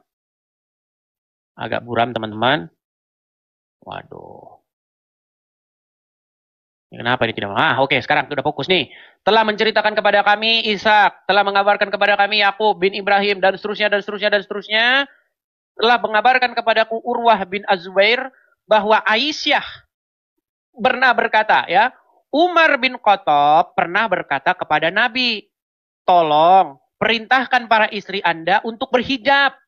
Aisyah melanjutkan, namun beliau tidak melakukannya. Sedang istri-istri Nabi SAW juga biasa keluar pada malam hari untuk boker. Oh, mohon maaf nih, buang hajat. Ya, untuk buang hajat. Maka istri beliau, Saudah binti Zam'ah, keluar. Ia adalah wanita yang berpostur tinggi. Lalu Umar bin Khattab melihatnya ketika ia berada di majelis. Katanya, hai Saudah, kami mengenalimu. Sesungguhnya Umar menegurnya hanya karena dia ingin semoga ayat hijab segera turun. Kata Aisyah, memang tidak lama kemudian Allah Azza wa Jalla menurunkan ayat hijab. Jadi ayat hijab ini adalah desakan dari Umar bin Khattab. Ya, Umar bin Khattab ini, makanya ada hadis yang lain mengatakan, Allah setuju kepadaku dalam 3 hal. Allah setuju sama Umar bin Khattab. Jadi kalau ada orang Islam bilang, lihat, Paulus katanya mengarang-arang kitab suci, bilang, Umar bin Khattab ngarang kitab suci, malah dijadikan kitab suci. Gitu. Ketika ada orang muslim bilang, ini kan surat Paulus katanya. Ini kan surat Paulus ini. Surat Paulus kepada jemaat di Korintus. Kok jadi kitab suci katanya? Kaum muslimin, jangan bilang begitu. Di dalam Al-Quran ada ayat-ayat berasal dari idenya Umar bin Khattab. Jangan standar ganda. Kenapa kalian standar ganda? Ayo. Seperti itu. Di dalam Bible, ya, tulisan-tulisan, ya, segala pengajaran yang berasal dari hikmat dan tuntunan dari Roh Tuhan.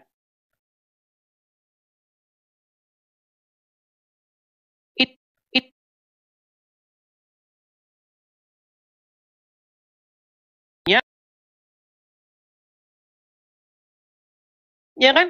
Nah, pertanyaannya, apakah Umar bin Khattab mendapatkan ide itu dari dirinya sendiri?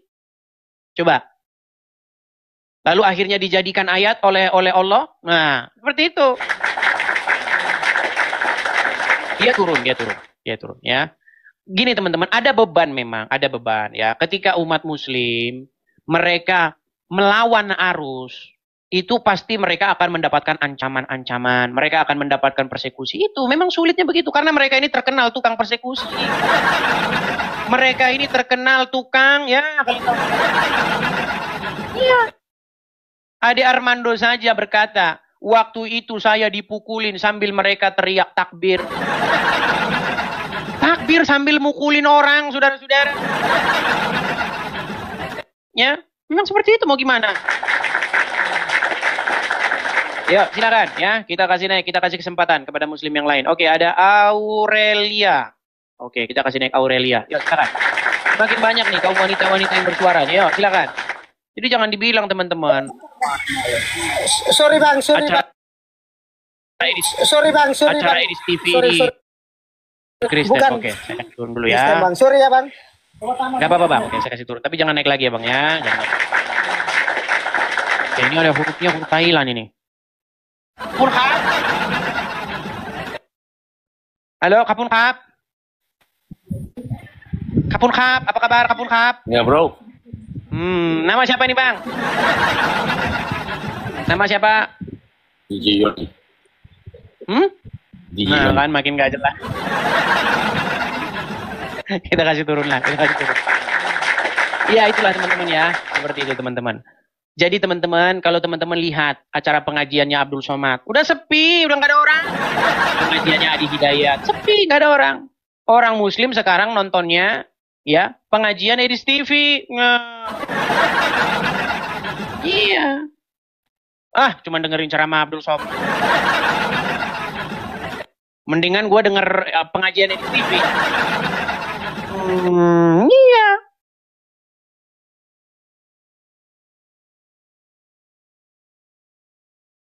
Seperti itu teman-teman. Ayo silakan yuk yang Muslim. Mari kita diskusi dengan baik yuk. Terbukalah. Apa Yesus pernah berkata di dalam Bible, Ephata terhadap seseorang Nih saya tunjukkan ya di dalam Bible ya. Itu jadi akhirnya jadi ayat Al-Qur'an Al-Fatihah itu. Ya. Kita bukakan ayatnya. Sabar ya. Kalau kalian mau betul-betul belajar, nanti banyak ilmu-ilmu baru yang kalian dapati ya. Nih. Sabar ya teman-teman ya. Jadi bahasa asli Al-Quran itu apa? Nanti kita akan pelajari itu. Cuman kalau bahas yang gitu-gitu, nanti kita jadi teman-teman, agak berat dan Muslim yang naik itu suka nggak nyambung. Saya bukakan ya, Markus 7 ayat yang ke-34 ya. Nih, di dalam Markus yang ke-7 ayat yang ke-34. Tapi sebelum yang ke-34, kita akan baca dulu dari ayat yang ke-31 ya. Saya balik di sini. Baik, saya balik ya. Nih, perhatikan. Ya, Yesus menyembuhkan seorang tuli. Kemudian Yesus meninggalkan pula daerah Tirus dan dengan melalui Sidon pergi ke Danau Galilea di tengah-tengah daerah Dekapolis. Di situ orang membawa kepadanya seorang yang tuli dan yang gagap dan memohon kepadanya supaya ia meletakkan tangannya atas orang itu. Dan sesudah Yesus memisahkan dia dari orang banyak sehingga mereka sendirian, ia memasukkan jarinya ke telinga orang itu, lalu ia meludah dan meraba lidah orang itu. Kemudian sambil menengadah ke langit, Yesus menarik nafas dan berkata kepadanya, Ephata. Perhatikan kata ini. Ephata artinya terbukalah. Maka terbukalah telinga orang itu, dan seketika itu terlepas pulalah pengikat lidahnya, lalu ia berkata-kata dengan baik. Nah, kata Ephata ini teman-teman, ini adalah bahasa Aram, bahasa yang dipakai oleh Tuhan kita Yesus. Ephata itu artinya buka, pembuka gitu. Fatha, terbuka. Nah, makanya di dalam Al-Qur'an itu ada surat namanya surat Al-Fatihah. Ya, artinya pembuka, opener. Ya. Jadi orang-orang ada sebuah sarjana ya, seorang yang sangat pakar. Saya senang sekali membaca bukunya. Bukunya itu berjudul Decoding Al-Qur'an, Decoding Quran ya. The Syrio-Aramaic Reading of Quran. Jadi ayat itu merekonstruksi Al-Quran di dalam bahasa yang diduga oleh para ahli sebagai bahasa asli Al-Quran. Ya, jadi buku itu memaparkan kepada kita sesungguhnya bahasa asli Al-Quran ini bukan Arab, tetapi ini diarabkan oleh seseorang. Makanya di dalam Quran surat Yusuf ayat yang kedua itu dikatakan kami turunkan Quran ini dalam bahasa Arab supaya kamu memahaminya. Karena apa? Karena tadinya bukan bahasa Arab. Kata-kata dalam bahasa ini itu menunjukkan bahwa tadinya bukan bahasa itu. Contoh, saya kasih contoh logis sederhana ya.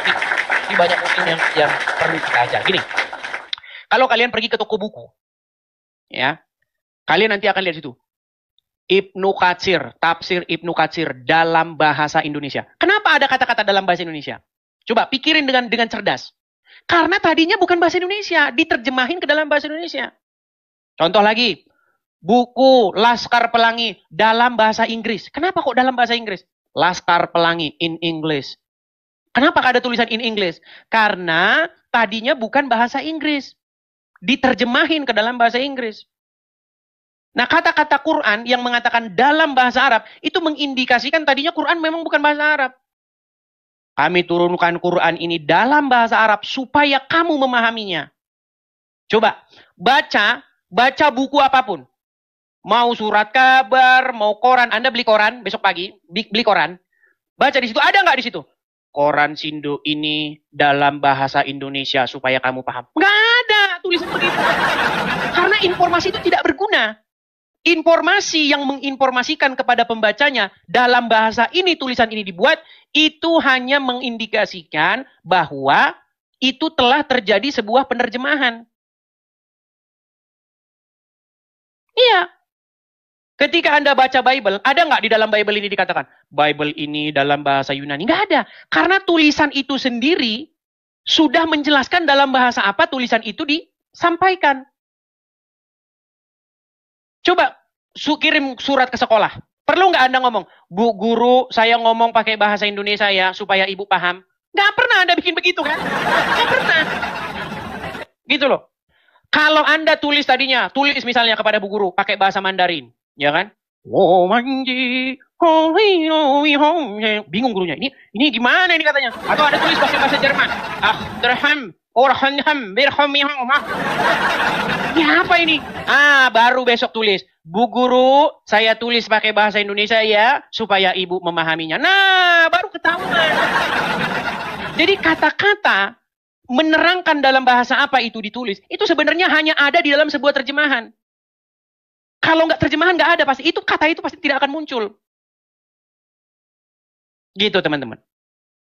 Coba ketika Anda punya naskah pakai bahasa Jerman. Misalnya Anda tinggal di Jerman. Saya kirim dulu PDF-nya ke teman saya di Indonesia ya. Kirim PDF-nya. Udah dikirim, dibaca. Dibalas, bro. Bahasanya Jerman, bro. Kagak ngerti gua. Besok kirim lagi. Bro, kali ini gua kirim dalam bahasa Indonesia ya, biar kamu memahaminya. Karena tadinya bahasa Jerman. Coba kalau nggak gitu, perlu Anda nulis begitu. Coba kirim pesan WhatsApp ke temanmu. Bro, saya kirim pesan WhatsApp saya ini kepadamu dalam bahasa Indonesia, supaya kamu memahami. Bro, lu kurang kerjaan bro, nulis begini. Ngapain lu ngomong gini sama gua? Ngapain lu ngomong? Gua kirim pesan WhatsApp ke lu dalam bahasa Indonesia supaya lu memahaminya. Lu ngomong gini, emang selama ini lu ngomong bahasa apa, bro? Nah, ayat Al-Quran menuliskan itu. Quran ini dalam bahasa Arab supaya kamu memahaminya. Kenapa Al-Quran menginformasikan kepada pembacanya bahwa Quran itu dalam bahasa Arab? Dalam rangka apa diinformasikan itu? Itu kalau ilmumu masih unyu-unyu ya kamu nangkap. Ya, seperti itu ya. Yuk, silakan. Kita kasih naik ada Sultan Nawa official. Sultan Nawa. Itu kajian-kajian tinggi teman-teman. Nanti kalian nggak nyampe ilmunya ke situ. Sebenarnya begini teman-teman. Ini saya bongkar ya, saya bongkar. Gini.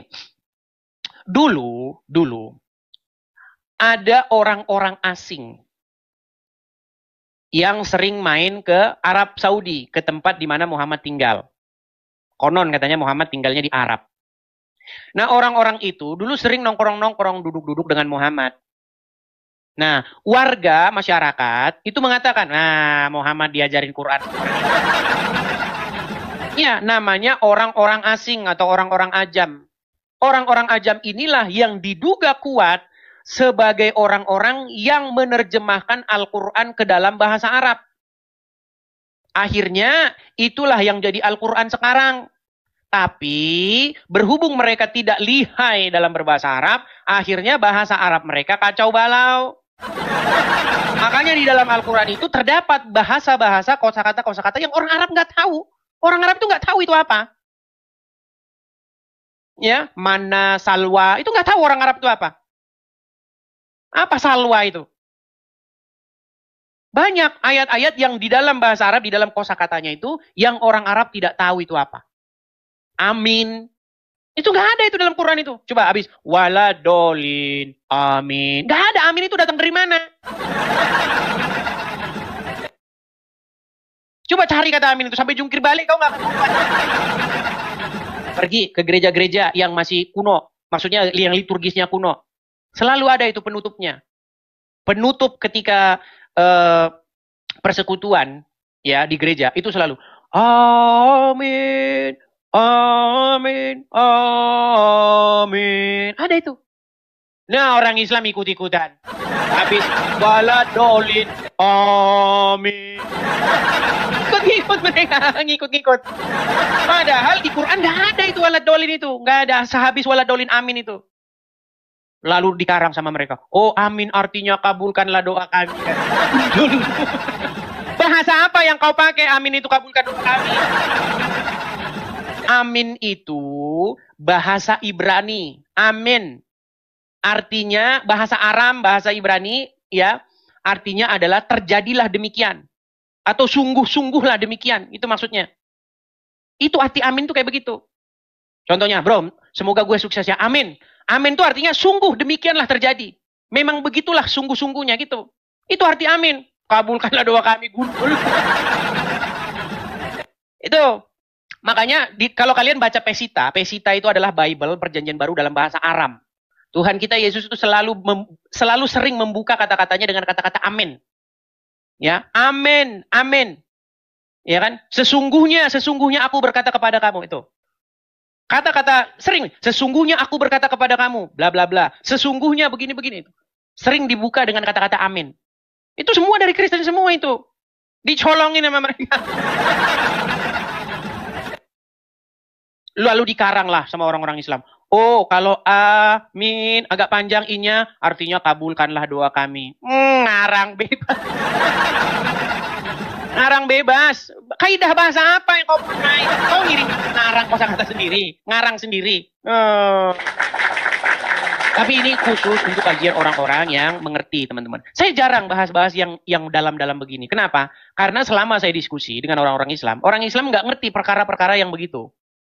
Kita bahas hal-hal yang remeh-remeh, yang sederhana-sederhana, begitu. Kalau yang kayak begitu nggak nyampe ilmunya. Ya, silakan. Yo, mana nih Muslim yang mengerti tentang agama Islam, ya, yang sekolah agama Islam? Ayo, naik ke sini. Kalau Ustadz Tumbuhan nggak mau, teman-teman. Kenapa? Karena takut mengiyakan. Gimana mau naik? Nanti saya iya-iyakan semua gimana umat Muslim? Ya, Ifit Travel. Muslim bang? Ifit? Halo Ifit? Kan macet kan? Jadi saya pernah menulis satu buku, ya, di mana buku itu saya membahas mengenai asal-usul Al-Quran. Karena udah 13 tahun teman-teman saya mendalami Al-Quran. Itu saya tahu asal-usul Quran itu dari mana. Nih teman-teman, kalau teman-teman mau tahu asal-usul Al-Quran, pelajari ayat ini. Dari sini ayat Quran itu berasal. Nih, perhatikan ayat ini. Ya, di dalam Quran surat An-Nahl ayat 103. Nih, dan sesungguhnya kami mengetahui bahwa mereka berkata, sesungguhnya Al-Quran itu diajarkan oleh seorang manusia kepadanya, kepada Muhammad. Padahal, nah ini kan orang menuduh nih. Ya, orang menuduh bahwa seseorang telah mengajari Muhammad Al-Quran. Dijawab oleh Al-Quran. Padahal bahasa orang yang mereka tuduhkan bahwa Muhammad belajar kepadanya adalah bahasa ajam. Sedangkan Al-Quran adalah dalam bahasa Arab yang terang. Jadi biar teman-teman tahu, ada orang ajam. Orang ajam itu maksudnya orang asing. Contoh, misalnya kalau Anda tinggal di Bali. Ketika Anda lihat ada orang Australia di situ, ada orang mana lagi? Ada orang Selandia Baru, ada orang Malaysia, ada orang mana lagi? Thailand, itu namanya orang ajam. Orang ajam itu orang asing, pendatang. Yang dimana bahasa mereka itu nggak selancar bahasa asli penduduk situ. Contoh, ya kan? Ada orang Australia tinggal di Bali. Ngomongnya, tolong beri saya sigaret. Sigaret? Iya, tolong beri saya sigaret katanya. Karena dia nggak tahu rokok itu apa. Jadi bahasanya itu campur-campur. Kadang ada bahasa Indonesianya, kadang ada bahasa dia. Ya kan? Do you have, apakah kamu punya drink? Apakah kamu punya beverage? Kata dia. Punya minuman ringan nggak? Karena dia nggak tahu ngucapin minuman ringan itu apa. Dia tulis, apakah kamu jual beverage? Kata dia. Apa itu beverage? Katanya. Oh, minuman ringan. Nah, ketika mereka berbicara, bahasa mereka campur-campur. Nah, Al-Quran membantah. Bahasa mereka bahasa ajam. Bahasa yang mereka tuduhkan bahwa Muhammad belajar kepadanya, itu bahasa ajam. Sedang Quran ini bahasa Arab yang terang. Nah, nanti kita buktikan apakah bahasa Quran ini terang. Nanti kita tunjukkan. Ternyata bahasa Quran nggak jelas.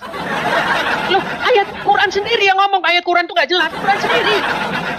Loh, nih kita buka tafsir-tafsirnya. Saya tunjuk nanti. Quran sendiri mengakui bahwa Quran itu nggak jelas. Nanti saya tunjuk ayat. Ya. Sekali lagi, Quran mengatakan bahwa dirinya nggak jelas. Nanti saya tunjukkan ayatnya kepada kalian. Nih, saya tunjukkan tafsir-tafsirnya deh ya. Kita baca dulu tafsir-tafsirnya. Perhatikan. Kita baca tafsir-tafsirnya dulu biar teman-teman paham. Ya. Nih, perhatikan nih. Sesungguhnya yang mengajari Muhammad Al-Quran adalah manusia dari anak cucu Adam. Dia adalah anak laki-laki Al-Faqih Ibnu Mughirah yang bernama Jabar, yang merupakan seorang Nasrani Roma dari daerah Sisilia. Nih, Muhammad sering nongkrong-nongkrong sama orang ini. Dia membuat pedang, kemudian masuk Islam. Nih, lalu Allah membalas. Bahasa orang-orang yang mereka tuduh, yang dituduhkan, bahwa dihubung-hubungkan, diindikasikan, ya sebagai yang mengajari Nabi itu bahasa asing. Sedang Quran ini menggunakan bahasa Arab yang mengandung penjelasan dan fasahah. Ya jelas, saking jelasnya nanti orang Islam bingung apa. Nanti kita sampai. Perhatikan lagi nih. Nih. Ya. Nih, kita kalau muslim-muslim yang malas-malas, belajar apa ya? Biar saya ajarin. Nih perhatikan. Ya. Allah Subhanahu wa taala menyebutkan tentang kedustaan, hal yang diada-adakan dan kebohongan orang-orang musyrik serta tuduhan mereka terhadap Nabi bahwa sesungguhnya ada yang mengajari Al-Qur'an yang dia bacakan kepada kami adalah seorang manusia. Mereka mengisyaratkan kepada seorang laki-laki non-Arab yang ada di belakang mereka, yaitu pelayan milik salah satu orang inti dari kalangan Quraisy. Lelaki itu adalah seorang pedagang yang menjual barang-barangnya di Safa. Terkadang Rasulullah duduk dengannya dan berbincang-bincang dengannya tentang sesuatu. Lelaki tersebut berbahasa non-Arab, tidak mengetahui bahasa Arab, atau hanya mengetahui sedikit, sekedar untuk menjawab sesuatu yang harus dia jawab. Seperti saya bilang tadi, bule yang tinggal di Bali, ngerti bahasa Indonesia tapi dikit. Nah, oleh karena itu, Allah membantah apa yang mereka buat-buat itu. Padahal bahasa orang yang mereka tuduhkan bahwa Muhammad belajar kepadanya bahasa ajam. Sedang Al-Quran adalah bahasa Arab yang terang. Maka, ya, bagaimana bisa Al-Quran yang sangat fasih bahasa Arabnya, sangat tinggi bahasa Arabnya, mengandung makna-makna yang sempurna dan menyangkup segala sesuatu, ya, yang menjadi hal penting sempurna dari kitab itu diajari oleh orang ajam? Bagaimana mungkin? Ini kan logikanya Allah. Logikanya Allah kan begini, nanti kita bantah ini. Logikanya Allah ini akan kita bantah dengan mudah. Nah, gimana cara bantahnya? Nih, saya tunjukin ayatnya. Jangan kaget ya. Jangan kaget. Kita buka Quran Ali Imran. Di dalam surat Ali Imran ayat yang ke-7. Perhatikan. Saya akan bukakan suratnya. Nih, di dalam Quran surat Ali Imran ayat yang ke-7, Quran sendiri bilang Quran gak jelas. Perhatikan. Perhatikan ayatnya. Pegangan pakai sabuk ya. Kencangkan sabuk pengamanmu. Perhatikan. Dialah yang menurunkan Alkitab, Al-Quran kepada kamu. Di antara isinya ada ayat-ayat yang muhkamat. Apa itu muhkamat? Jelas. Itulah pokok-pokok isi Al-Quran. Dan yang lain mutasyabihat. Tahu nggak mutasyabihat ini apa? Ini nggak diterjemahin ini. Mutasyabihat ini artinya kagak jelas. Arti dari mutasyabihat ini samar, nggak jelas. Nih, adapun orang-orang yang dalam hatinya condong kepada kesesatan, mereka mengikuti sebagian ayat-ayat yang mutasyabihat, yang daripadanya untuk menimbulkan fitnah. Nah, ini malah dibilang. Ayat Quran lain, di dalam Quran, nih saya tunjukkan ayat lain ya, ini dalam surat Yusuf. Perhatikan, ini surat Yusuf ya. Yusuf ayat yang kedua, perhatikan. Di dalam Quran surat Yusuf ayat yang kedua, perhatikan. Sesungguhnya kami menurunkan berupa Al-Quran dalam bahasa Arab agar kamu memahaminya. Tujuan Quran dibuat dalam bahasa Arab supaya dipahami, agar dipahami. Tapi di ayat yang ini ternyata walaupun sudah diturunkan dalam bahasa Arab, ternyata di dalamnya ada ayat-ayat yang mutasyabihat. Apa itu mutasyabihat? Mutasyabihat artinya kagak jelas. Nggak jelas arti mutasyabihat itu. Samar, nggak jelas. Lalu untuk apa diturunkan ayat-ayat yang tidak jelas, sedangkan ayat lain mengatakan bahwa ayat Al-Quran itu dalam bahasa Arab biar jelas. Nah, tahu nggak teman-teman sebabnya apa? Karena orang-orang yang tadi di sini, nih, orang-orang yang tadi di sini, yang orang-orang menuduh bahwa Muhammad belajar kepadanya, mereka menuliskan ayat-ayat Al-Quran mengajari Muhammad. Oh, ini bukan ini ya, ini Al-Jazziyah, bentar. Nah, di dalam surat An-Nahl tadi, 103 tadi, mereka kan menuduh bahwasanya Muhammad diajari oleh orang ajam tadi. Ya kan? Nah, akhirnya Quran membuat jawaban seperti ini. Karena terdapat ayat-ayat dalam Al-Quran ternyata terdapat bahasa ajam, bahasa-bahasa yang nggak jelas. Dibilang, di dalamnya ada ayat-ayat yang tidak jelas, mutasyabihat. Adapun orang-orang yang hatinya condong kepada kesesatan, mereka mengikuti sebagian ayat-ayat yang mutasyabihat. Padahal tidak seseorang yang mengetahui takwilnya, melainkan Allah. Gak ada orang yang ngerti takwilnya. Mau saya kasih contoh, ayat-ayat yang tidak diketahui. Nih, saya kasih contoh lagi. Saya kasih sebanyak-banyaknya kalian contoh nih. Di dalam Quran surat Al-Kahfi, ayat yang ke-9. Perhatikan, di dalam surat Al-Kahfi, ayat yang ke-9. Perhatikan ini. Ini ayat-ayat mutasabihat nih. Nih. Hasibta ya, hasibta ana ashabul kahfi. Perhatikan nih, ashabul kahfi waraqimi. Perhatikan kata-kata waraqimi di sini. Perhatikan ya. Nih, saya perbesar nih. Apa ini raqim ini? Coba. Nih, perhatikan kata raqim ini. Waraqimi ini, saya bold ini sebentar ya. Nih, waraqimi ini. Ini sampai kalian botak kepala kalian nyari ini. Ini nggak bakal ketemu ini artinya. Waraqimi, apa raqim ini? Ah, nih, perhatikan di dalam terjemahannya nih.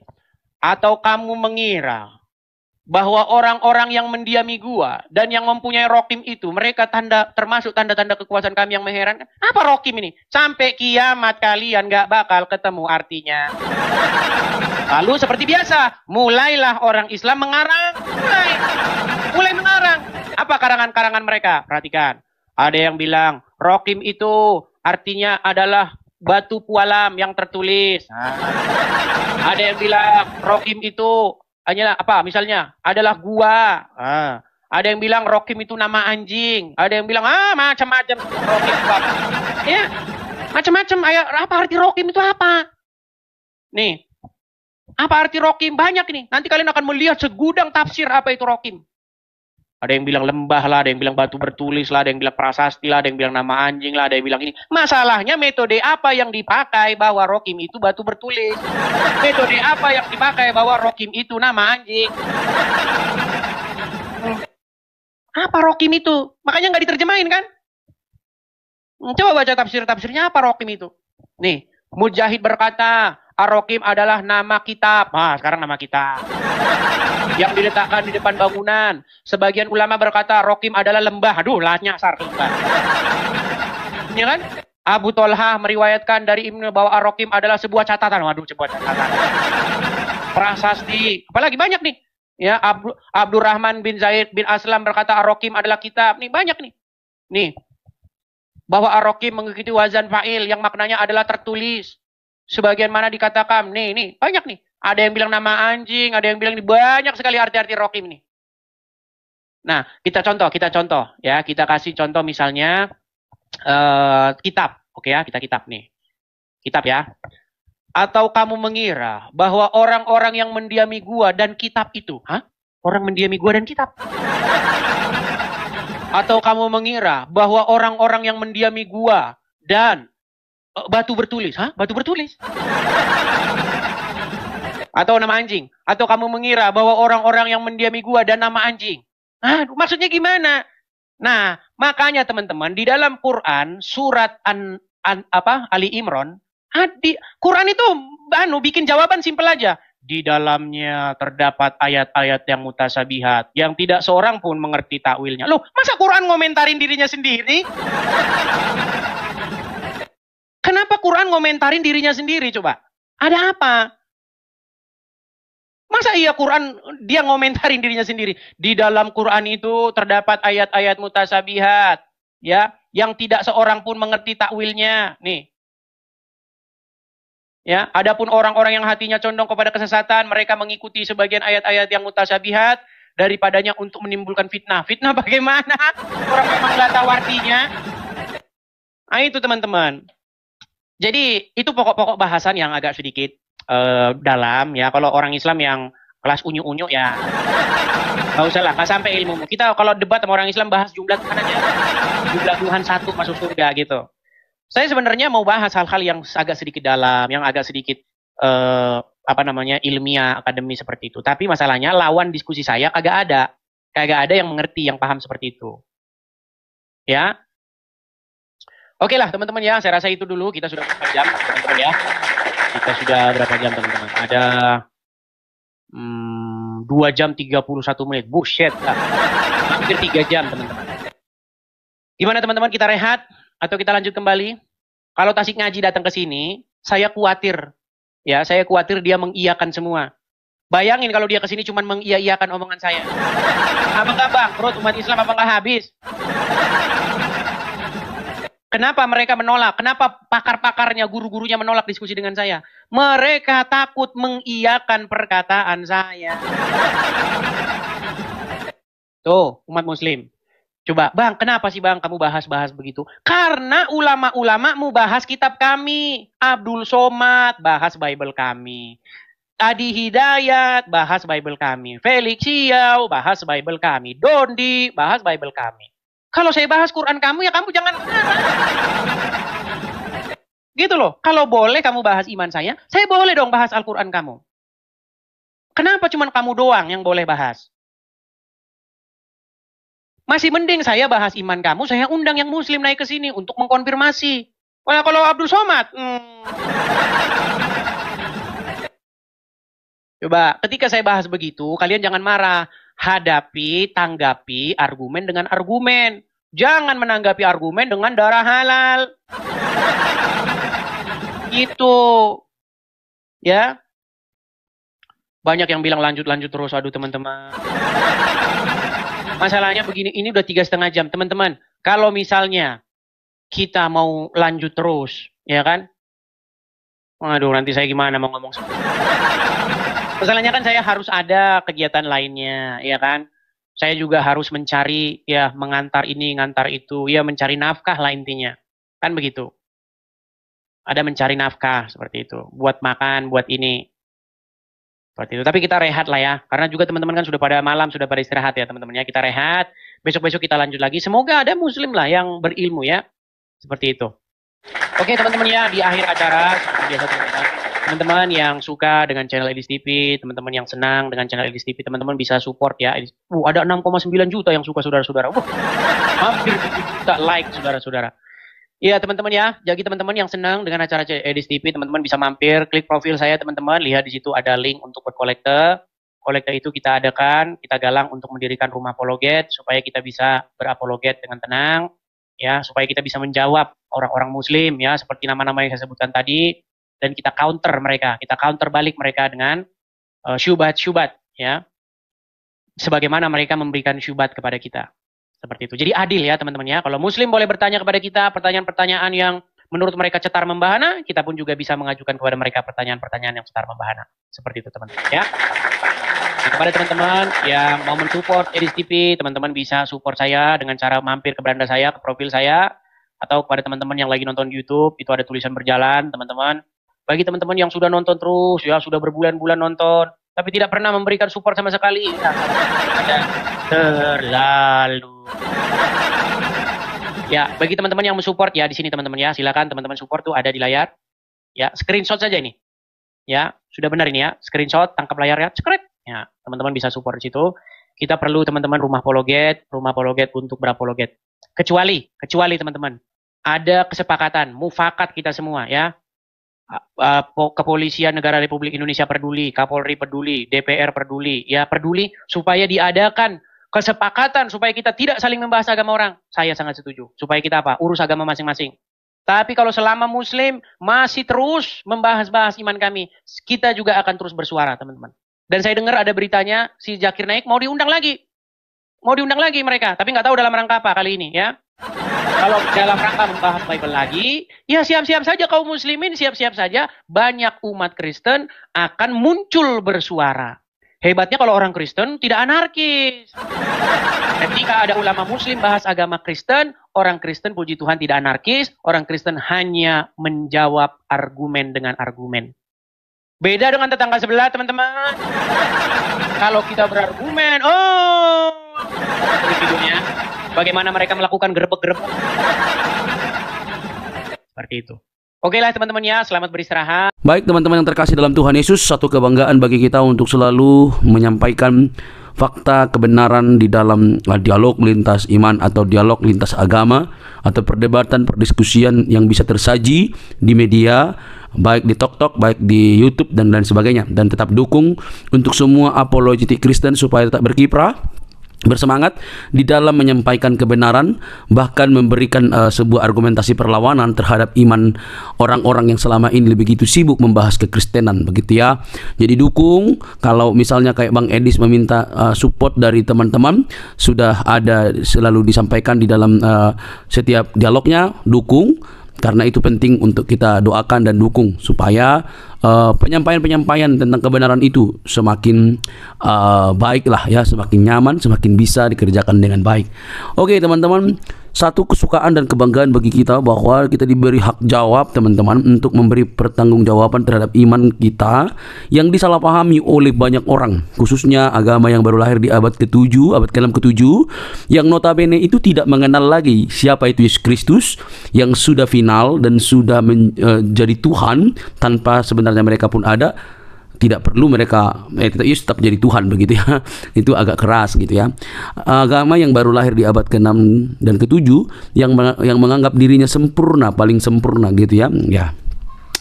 Semua agama sih mengklaim bahwa dirinya sempurna sih. Tidak ada agama yang mengatakan kami nggak sempurna. Semua agama itu pasti mengklaim dirinya sempurna. Ya, tidak ada agama-agama tertentu mereka paling sempurna, nggak ada itu. Kalau ada begitu sudah berbeda cerita itu. Jadi semua agama itu bisa mengklaim diri sempurna. Nah, tapi kenapa orang Kristen tidak mengklaim agamanya sempurna? Itu menjadi pertanyaan menarik kan? Kenapa orang Kristen itu tidak mengklaim agamanya sempurna? Karena orang Kristen itu tidak mengejar agama. Orang Kristen itu tidak mengejar agama, dan Yesus Kristus tidak datang untuk membuat agama. Itu yang penting Anda tahu. Yesus Kristus itu datang bukan untuk mendirikan agama, bukan untuk mengajarkan agama, bukan. Tapi dia datang untuk keselamatan umat manusia berdosa. Kalau Yesus datang untuk sekedar beragama, yang ngapain dia mendirikan agama Kristen? Dia kan dari golongan Yahudi, suku Yahudi, orang Yahudi, bahkan dia mengikuti tradisi Yahudi. Ya harusnya dia menegakkan Yahudi dong, ya kan? Jadi untuk apa dia mendirikan agama gitu ya? Nah teman-teman yang terkasih, sampai di sini semoga kalian bisa mengerti bahwa kekristenan itu bukan soal agama, tapi soal keyakinan atau iman yang dinyatakan secara mutlak di dalam diri Yesus Kristus sebagai Tuhan dan Juru Selamat pribadi. Jadi Kristen itu pengikut Kristus. Ya, pengikut Kristus itu berarti belajar dari Kristus, hidup oleh karena perkataan Kristus. Jadi harus hidupnya itu sesuai dengan apa yang dikatakan oleh Kristus.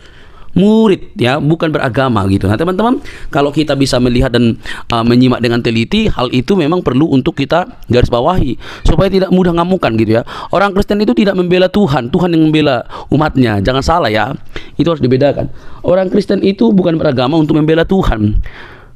Tuhan yang membela umatnya, Tuhan yang membela manusia. Kalau manusia membela Tuhan, berarti siapa yang lemah? Kan gitu pertanyaan lanjutan. Kalau manusia yang bela Tuhan, berarti siapa yang lemah? Tuhan apa manusia? Nah logikanya adalah Tuhan yang maha kuasa itu bisa menjadi apa saja, dan dialah yang paling punya kuasa untuk membela umatnya. Tapi kalau membela kebenaran, itu wajar.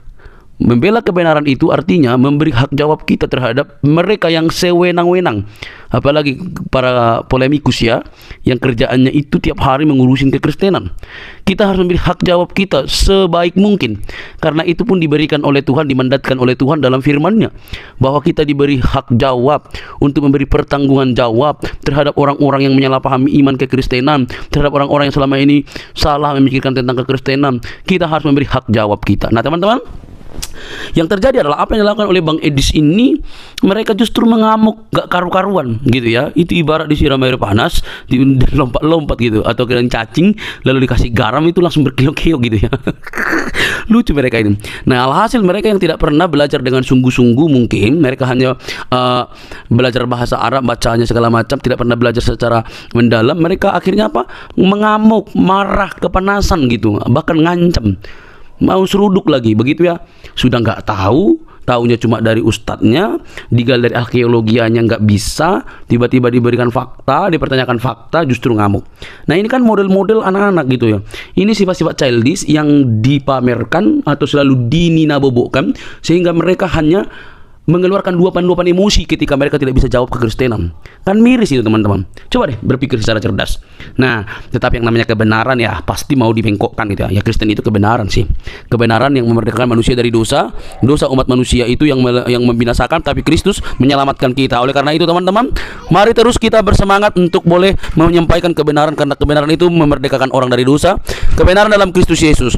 Dialah juru selamat, tidak ada yang lain, karena di dalam Dia tidak ada dusta. Di dalam Kristus tidak ada kebohongan. Di dalam Kristus ada kemerdekaan. Di dalam Dia keselamatan terjamin. Saat engkau percaya, Dia memateraikan diri kita dengan Allah Roh Kudus yang menjamin kehidupan kita. Percayalah, Dialah sang sumber terang itu yang menyelamatkan kita dari dosa. Teman-teman, tidak perlu kepanasan, jangan skip, jangan biarkan tayangan ini, sebarkan di media-media teman-teman sehingga banyak orang yang dicerdaskan. Ingat, Kristus itu mengasihi semua umat manusia. Sampai ketemu di video selanjutnya teman-teman. Tuhan memberkati. Shalom.